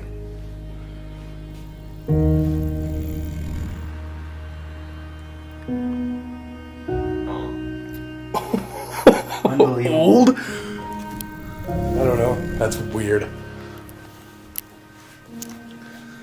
It's another weird thing that happens in 503.